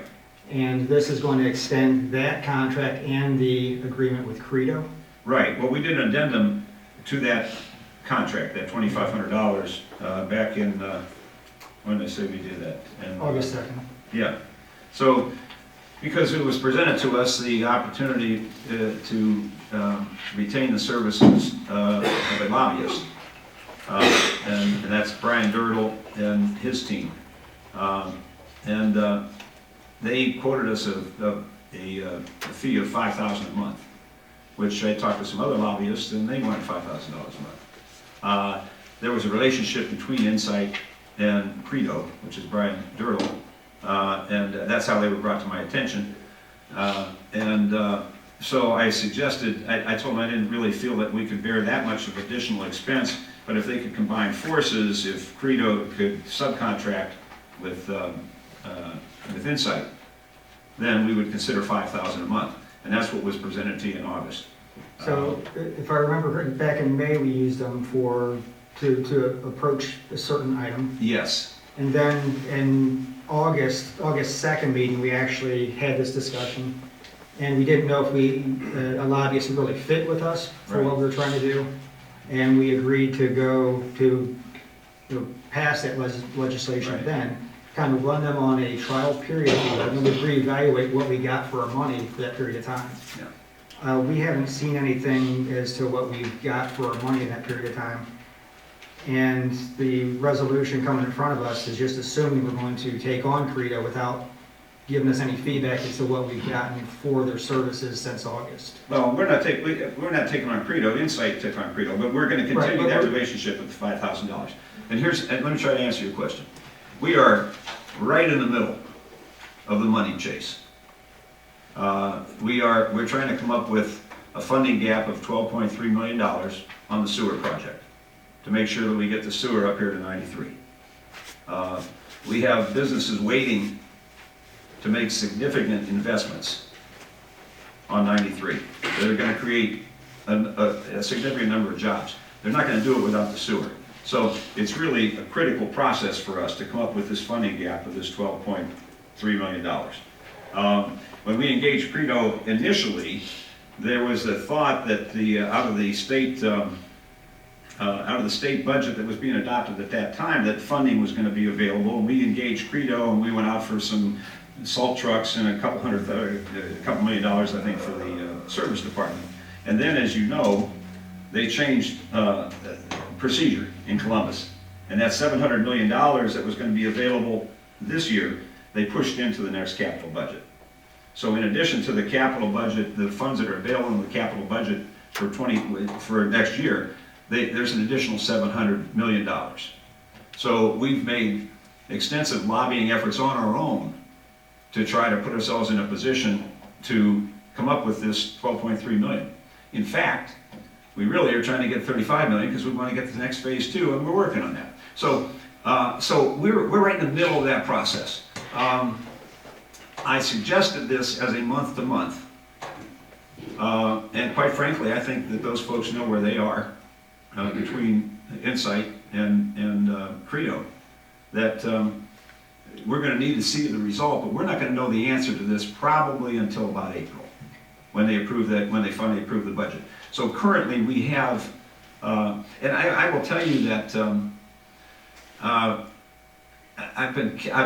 looked at this with a careful eye. We've done some lobbying on our own. I've inquired whether or not it's a pro or a con. I've seen the relationship that Brian Dirtle has with the same people that we've been talking to. I know the relationship he has, I've seen it, with the people that are going to make the decisions, some of whom may even be sitting at the table, hopefully, that are going to make the decisions on that budget. So I hate to cut that off at this point in time. I have no hesitancy to tell you that come June, more than happy to take another look and say, hey, listen, if it doesn't work, then we'll go in a different direction. But I think it would be harmful to us to change the players right at this point in time. When I say that we're in the middle of it, I mean, we went down, in the summertime and talked to the Ohio Department of Development. And that's a whole separate fund in addition to the $700 million. And that's a water and wastewater infrastructure grant. So those people, Lydia Mahalik, who's the director of the Ohio Department of Development, I know that she has a good working relationship with Brian Dirtle and also with Sean Joyce. She was in their offices 2 months ago. And she's the head of the department. And she knows that they're working for us. And the same thing is true. Right now, we don't have a state representative, but Bill Romer has been interested and is helpful to us. Senator Christina Roebner, this is her district. We met with her. I met personally with her, got an excellent relationship with her. She knows these folks. And I got an email either yesterday or might have been today that Brian Dirtle is setting up a meeting for Christina Roebner to come here. And I'll give you guys a heads up, anybody that wants to join us sometime early in January to hear a further pitch. So it would be risky, in my opinion, to change horses at this point in time. If we pull these guys off the team, I don't know what that says. And I'm not afraid to lobby myself, but that's really where I'm coming from on this. That's why it's a month-to-month. There's no increase in the rate, and we'll keep it in place another, probably, as I said, by June, we'll know. So I guess one of my next concern would be, so this, the way it sits in front of us is, there's no option to go with just Insight versus Insight Credo. Because it's not called out in here that there's a set If you rate. folks tell me you don't want Credo, I'll Well, go back and no, talk I'm to just saying, Insight. if you're saying we could terminate them in April, or let's just say stop, Yeah. using- there's nothing in here that gives us that option to go and separate from the group. Oh, we'd have to just think, we do another agreement. So if somehow Credo's gone and we want to keep Insight, well, we'll put together an agreement. You know, we'd ask Insight if they want to continue, so I think they would. We'd need a new agreement. So in your experience with lobbying, do you see a greater return on investment when you do have a partner like this? Well, this is new for Compared us. to, We have never done this. I know that it's done. And we're asking a big ask. That's, well, I guess I could jump to this as part of my report, but the Greater Akron Chamber does some screening on what projects they're going to recommend for this capital grant. And we have the assistance of council. Mr. Daniels was involved in the process of putting the package together. Credo, Brian Dirtle was involved, and Sean Joyce was involved. We made our presentation down there to the Greater Akron Chamber. We were advised there's probably gonna be, from that capital grant, they think there'll be $30 or $35 million that'll come into Summit County. There were 31 different requests for funding from to the chamber, asking for a total of $150 million. The chamber recommended 12 projects for a total amount of $35 million, which would come to a little bit under $3 million for each project, and ours was one of the 12 that they're recommending, and they recommended $4 million for our project. So, did that happen because, like, I'm really good at this? Of course that's the answer. Or is it because we had a team, you know? And there was a lot of input, and a lot of heads working on that, on how we make this presentation. So, Mark, you know, it's a little too early to tell. Hey, the proof will be in the pudding. gotcha. So we'll know by June. And then, Mr. Powell, then I'm really open, you know, and as we go forward with this, you know, it's, if we weren't in the middle of this, we'd probably be having some of that conversation right now, because there's a lot of different options. Do we try to bring it in-house? Does that make sense? The whole development end of it. But that we'll have to have that discussion, I think, later this year, later next year. So yeah, that was kind of just some of my main question, is how much does this give us above and beyond our, because we got great relationships with Senator Roedner.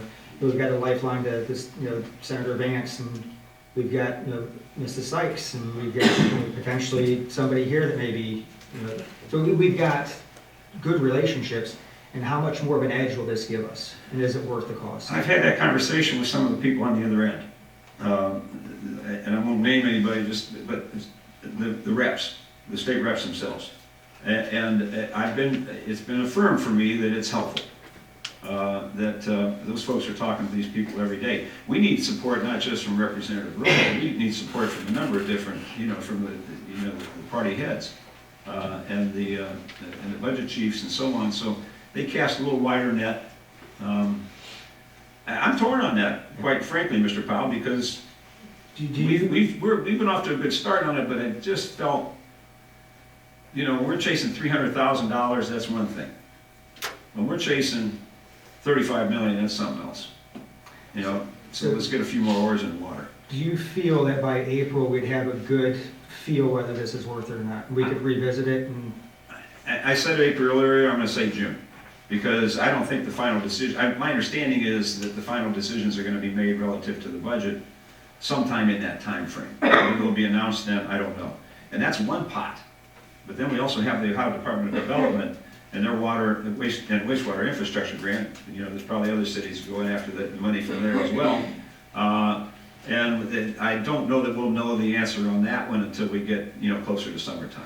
So I think June would be a good barometer. Good. Matt?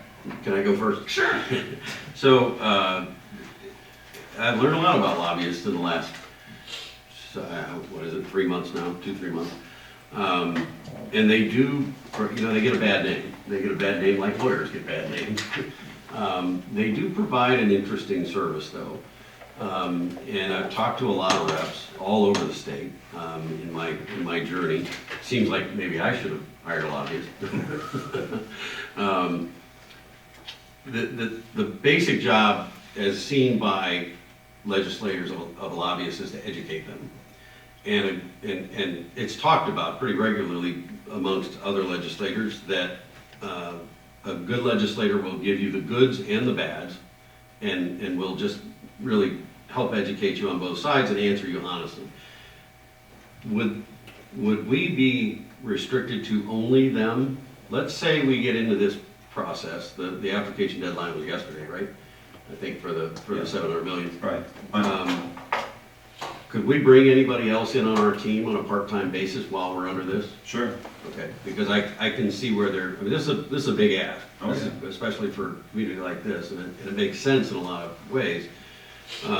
I guess that's I like the fact that it's month to month, that we're not locking ourselves in. The development part, that part I'm a little confused on, because we don't have the means for that development, so spending the money on a development company, when that's a tough one for us, and we've lost more in the last couple months than we've gained, so, I don't know, do we need to pass this tonight? How important is this? Can we get one more reading on it to kind of think it through and maybe have? Sure, because that takes us to January 3rd, so sure. Okay. Yeah, I mean, we're gonna need the authority to continue to pay them. So, if it doesn't pass the 3rd, then we're not gonna have the benefit of their services in the month of January. I doubt much has happened over Christmas. Right, I agree. There's no State House session until January 15th, so, Right. and only one in January, so. Everybody's okay with asking for time, and go ahead, sorry. I thank you for letting me speak. I respect asking for time, and if any one person asks for time, I totally support it. I think in this case, in my personal feeling is I'm comfortable moving forward with it tonight, so that they know we're comfortable with them moving forward, and there's no question in the air. We've talked many times about different things, and we've always talked about having professionals helping us out, looking out consultants or whoever to help us out, because we don't know everything. Well, I do, But the rest of us don't. but this is something that we've always talked about in all different departments within the city, and I think this is something that we need that help from, even though we do have those good relationships with the people in power throughout the community, the senators and the representatives. It is still important that we have a professional that knows what to say, where to say, when to say, etc. Mr. Mayor has mentioned numerous times going through this process over the last year or so, where he's gone down to Columbus, and he's learned so much from his trips down and the people that he's spoken with, and light bulbs have gone off. And that just, that's where we need this professional service that already knows those things, that already has those light bulbs lit. And, do we know if they've done any good for us? No, we don't know right now. And that's, but that's the way government works, is it takes time for us to figure these things out. I think based on what we're being told, I think it makes sense to continue with them at this point. I agree, I think it's fabulous that it's a month-to-month thing for us. So if at some point we're like, whoa, wait a minute.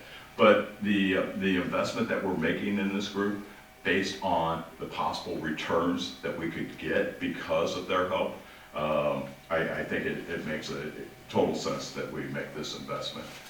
Again, if you want to take time, I support you 100% on that. I just don't know if that's necessary at this point. So that's my thoughts. And I'm torn. I am too, but I kind of agree, and even with what you said, you made the comment just now that you learned so much about it, and they do have their place. Oh, They are- absolutely. I They are think a love it, needed yes. commodity, which we don't have that ability to do it. So I will go along with whatever you guys want to do. If you want to take time, it's fine. I'm ready to vote tonight if you want. If you don't, it's fine with me. Yeah, I don't know where a few weeks is gonna make a difference on the outcome, and I'd like to be involved in it and make a vote on it tonight if it's possible, but it's your call. I can go along with voting for tonight, but I would like, And discuss it and see what's going on. I don't think that would be, I think that would be prudent of us to want to see what's going on a monthly basis. Would you agree with that, Paul? Yes. And I don't think that is asking too much, honey. I applaud you for what you do. All right, I appreciate you. having said that, I guess we can go to vote. I'm okay with that. I think that's it for community development. Anybody have any other comments, questions, concerns? We are making this the longest meeting possible for Dave Stock, so everybody knows. We're doing this on purpose. All right, I will close community development at 7:44. I do appreciate it. Second reading for ordinance number 23003.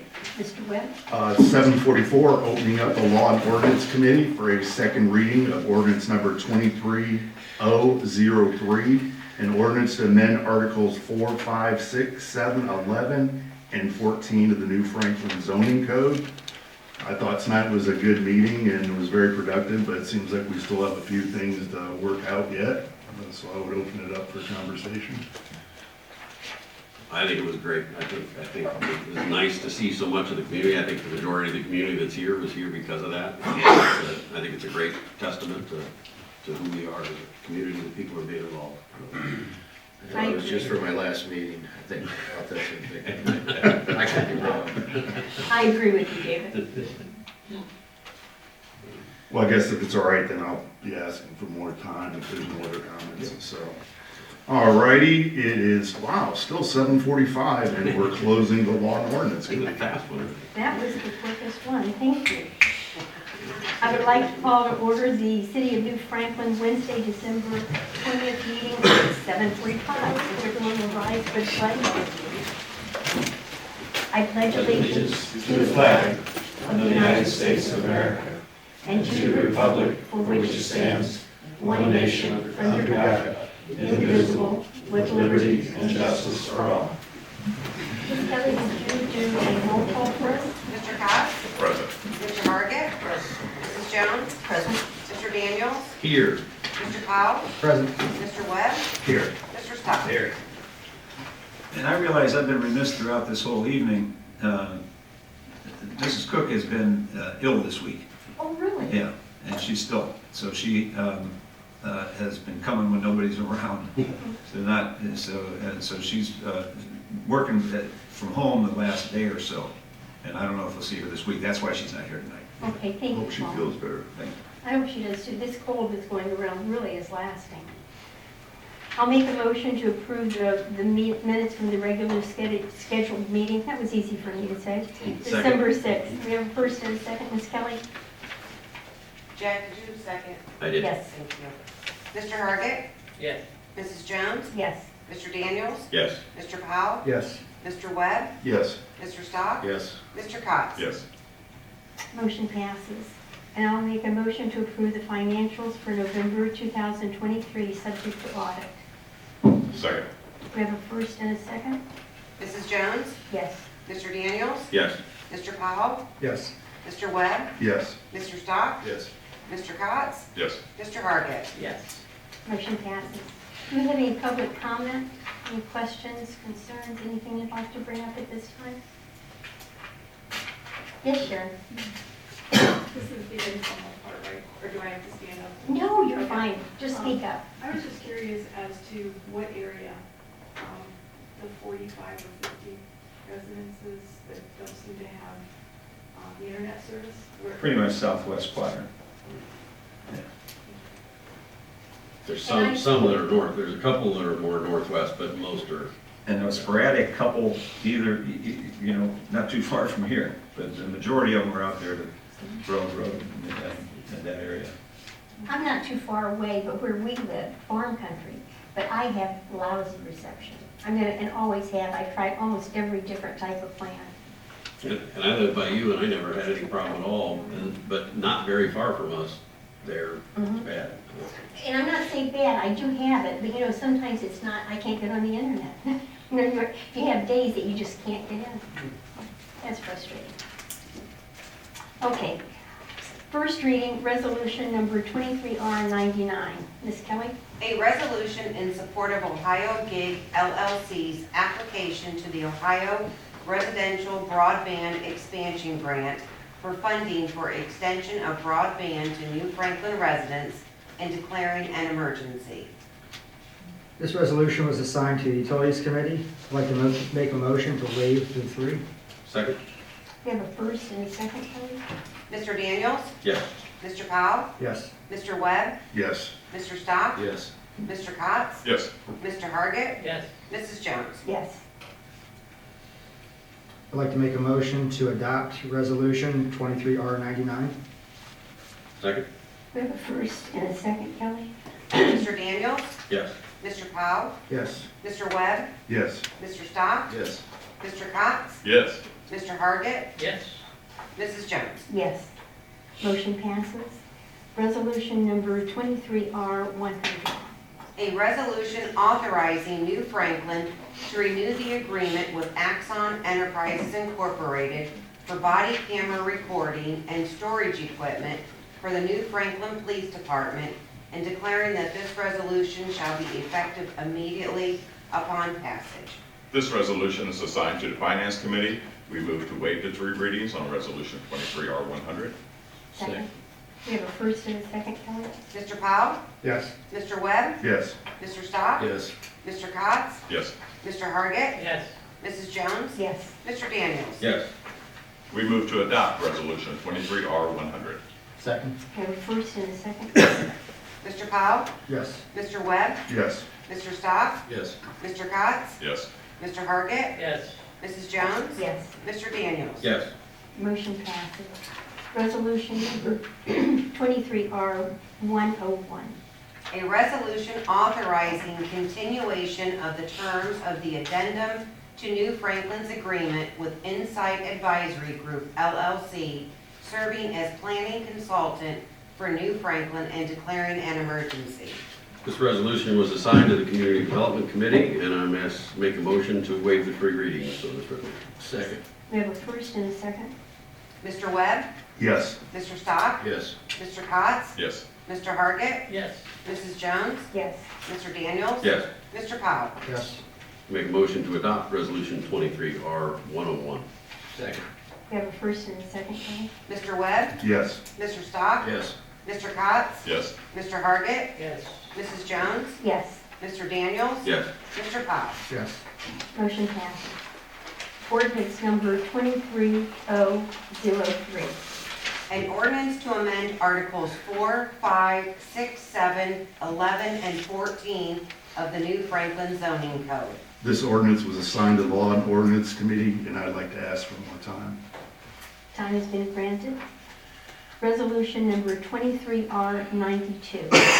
A resolution granting wage increases for certain full-time and part-time non-union job classifications and declaring an emergency. This resolution was assigned to the Finance Committee, and I make a motion to adopt Resolution 23R92. Almost got tripped up. Second. We have a first and a second, Kelly? Mr. Cotts? No. Mr. Hargit? Yes. Mrs. Jones? Yes.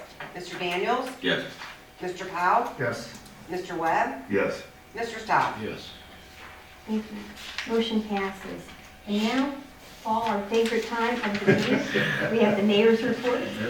Time will tell. I'll try to go quick. It's been a long night.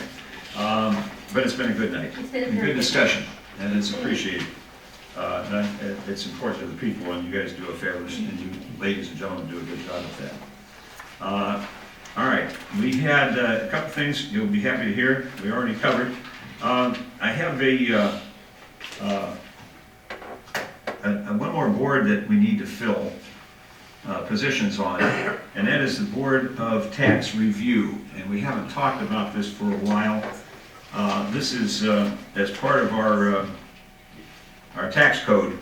Section 18 creates a Board of Tax Review that to hear appeals on assessments. It hasn't been a real busy board. In 6 years, we've had one. Not to say, now, you know, knock on wood, we'll have 6 next week. But it came to my attention that we didn't have all these seats filled. We filled them a couple of years ago. So what's required in the tax code is a 3-member board. The mayor appoints one person, and that person sits until he's replaced. And so Robert Keith has been on that board, served on that board, and has agreed to continue to serve as the mayor's appointee on that board. We did post on the website for interest in this. We have 2 people, first of all, that I'm recommending. This would be council's appointments to this board.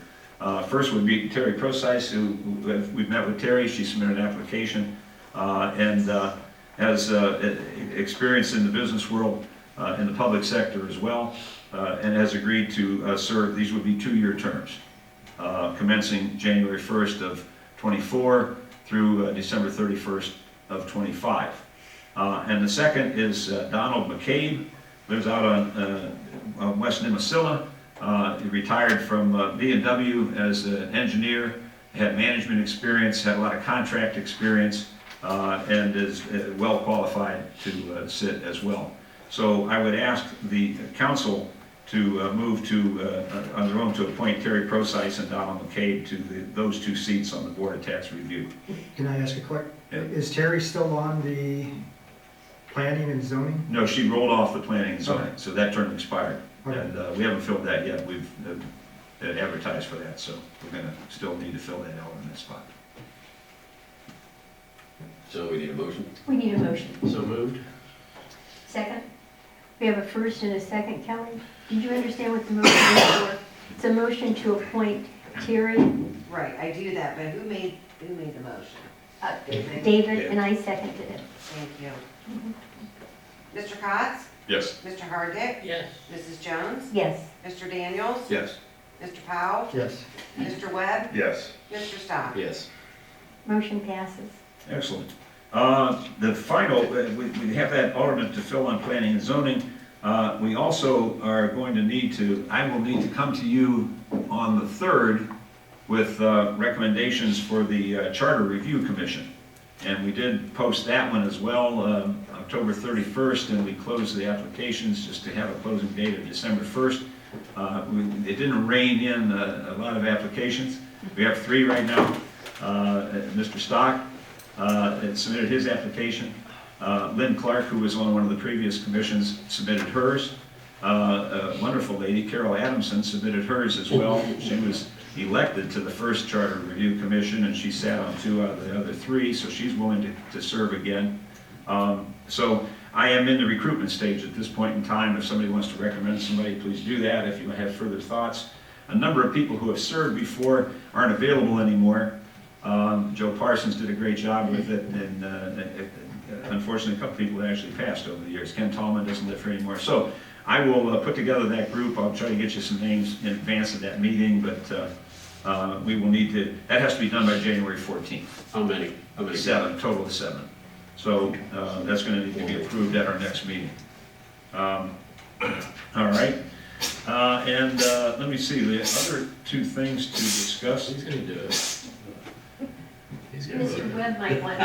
Oh, I volunteer. Here you go. I was gonna say it, I was gonna. All right. Tinnitus in the ear, so I sound like I'm supposed to have sneezing down there. I don't want to be worried. So. That's beautiful. Beautiful. All right. I told you, Mark, we weren't going to let you go. All right. Thanks.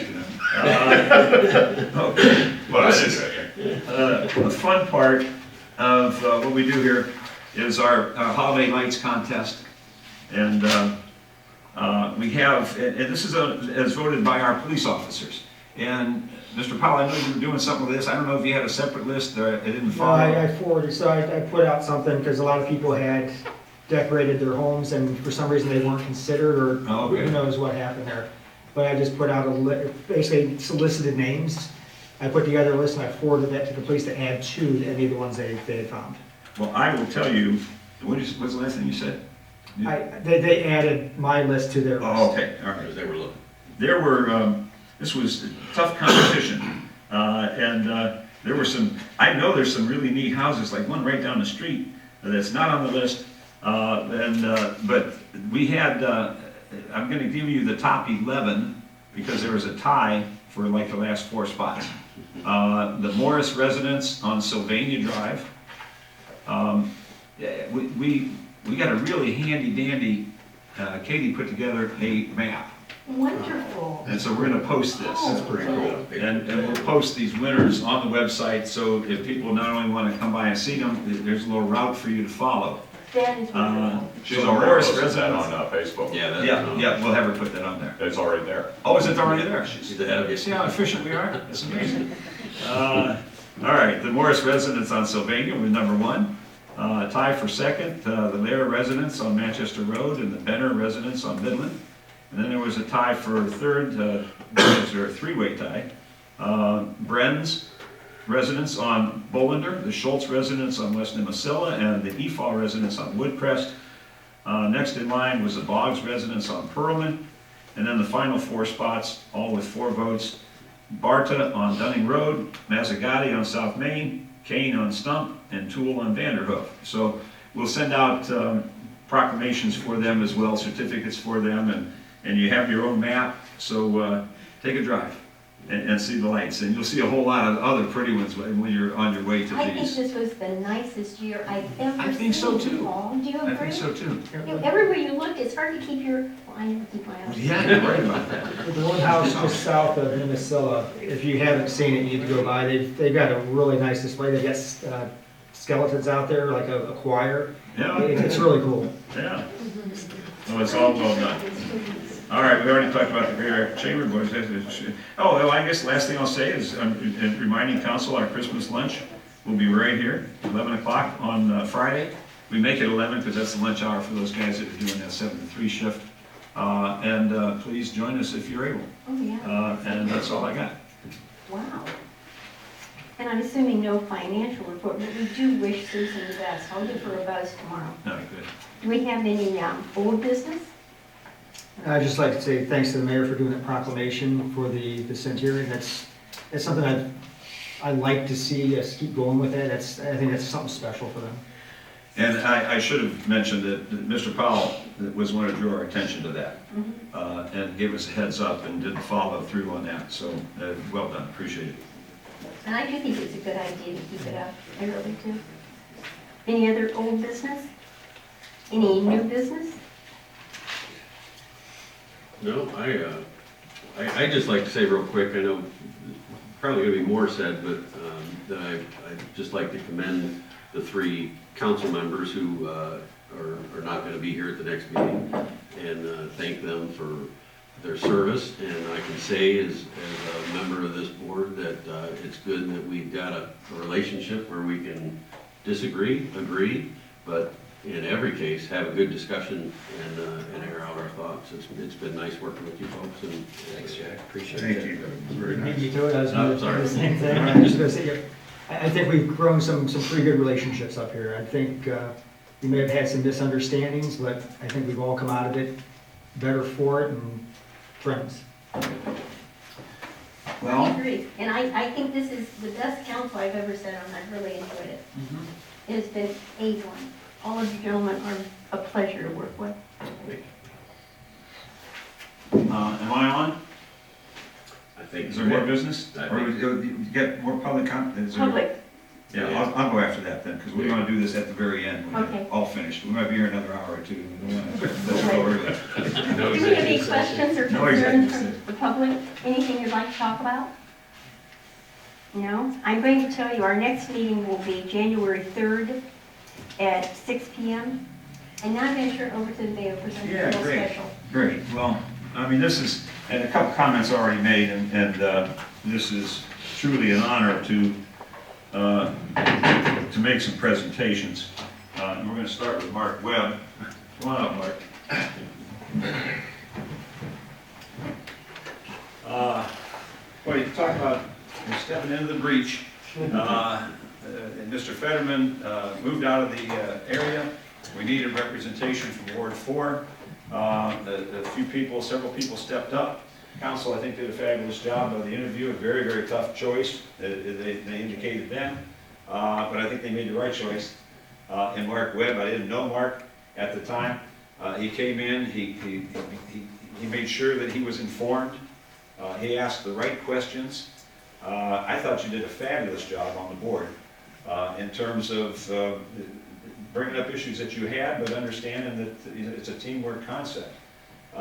And then on top of that, he went above and beyond, jumped in the boat with us. Yeah. And we finished second. But you know what I told Mark today, he sent something to say, we appreciate it. I said, well, I hope this was the first of, the beginning of Mark Webb's involvement with the city.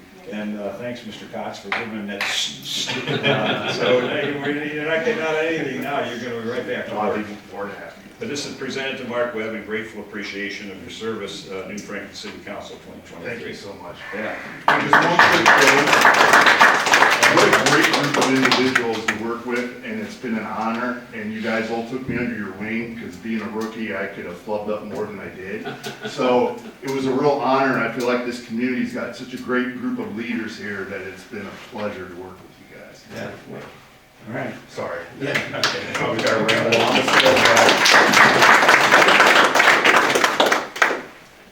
All right. Thanks. All right. Sorry about that. Thanks. Well, next, we're going in order of service up here, but if I was going in order of service to the city of New Franklin, I'd probably go in the other order. But Terry Hargett, would you come on up, please?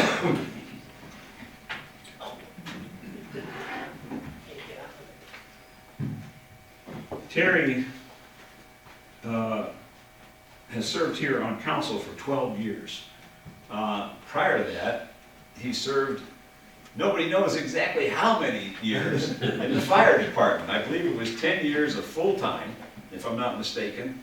And it goes all the way back into the 80s for Terry as a volunteer and then a part-time firefighter, paramedic.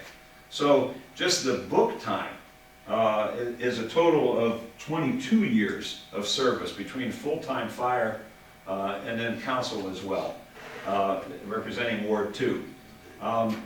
In the interim, he served this community over at Chase Bank, and so many people know that, and so many people got such great advice from Terry.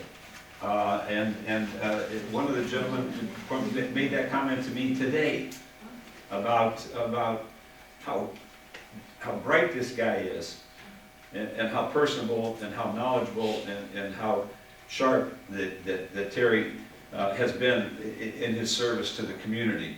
The Hargett family is one of the cornerstones of this community. Sue, the kids, Glenn is on our police force now, and you've made a difference in the place that you chose to call home, a big difference. And your contribution here on the board has been so much appreciated. Again, an individual who's been a team member but spoke up individually when he felt it was appropriate. But always what I saw you do, Terry, was make the best decisions you could in the best interest of the people. So, presented to Terry Hargett in appreciation of 12 years of dedicated service to the city of New Franklin, Council Member Ward 2. Congratulations. Thank you.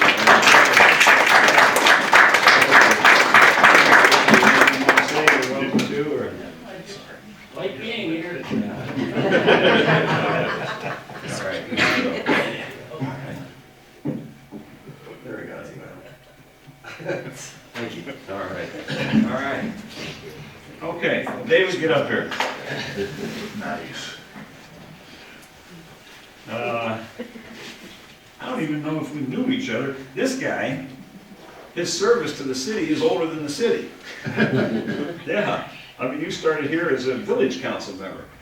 Yeah, David came on board in January of 2005, which unbelievably is, almost 9 years ago now. 19 years ago now. So that's when David came on board and served as that village council member.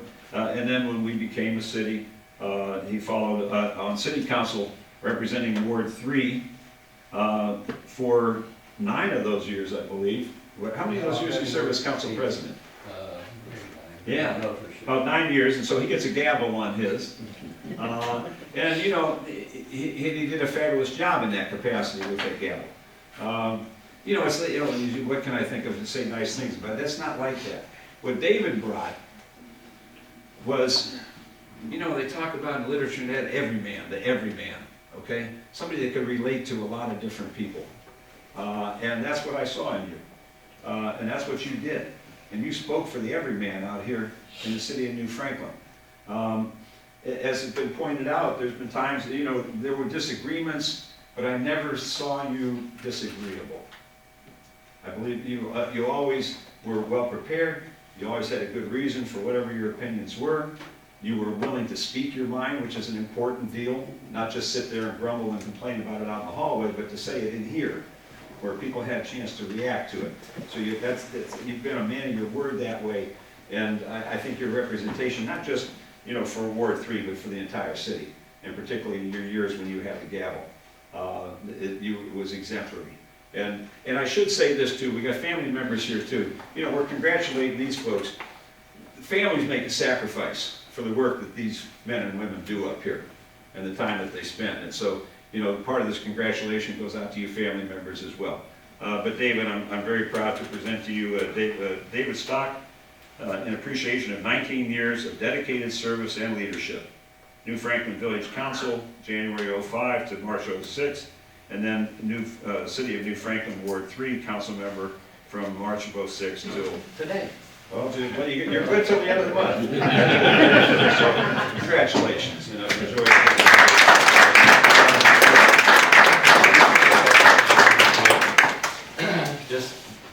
I first want to thank my family. I mean, over all these years, there's times I've been in here and watched my boy go play a baseball game, you know, because I was elected to be here and take care of business. But then it was always like, hey, you know, for, you know, the first Wednesday and the third Wednesdays, Dad has a meeting, and I was here, good luck, when I was walking out the door. So anyhow, first for them, and then through all the years that the residents that supported me, you know, that gave me a little spot in their yard to put my sign and came out and voted for me, and it humbles me, and it just, you know, always made me feel good.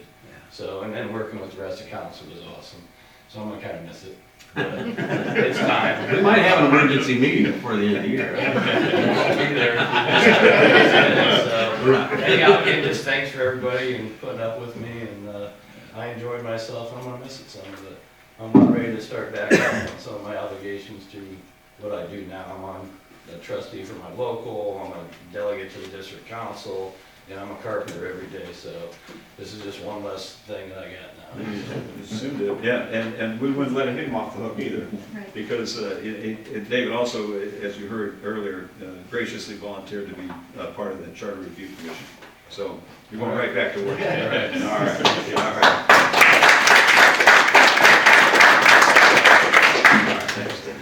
All right.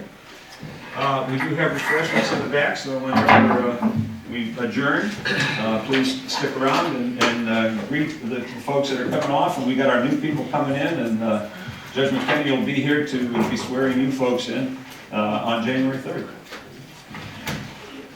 Okay, I'd like to make a motion to adjourn the meeting. Do I have a second? Second. Do I have a first and a second, Kelly? Mr. Cox? Nope. Mr. Hargit? Yes. He said no. He said no? Yeah. Mrs. Jones? No. Man. Mr. Daniels? No. Mr. Powell? Mr. Webb? No. Mr. Stock? Yes. I'm sorry. Can I get another roll call,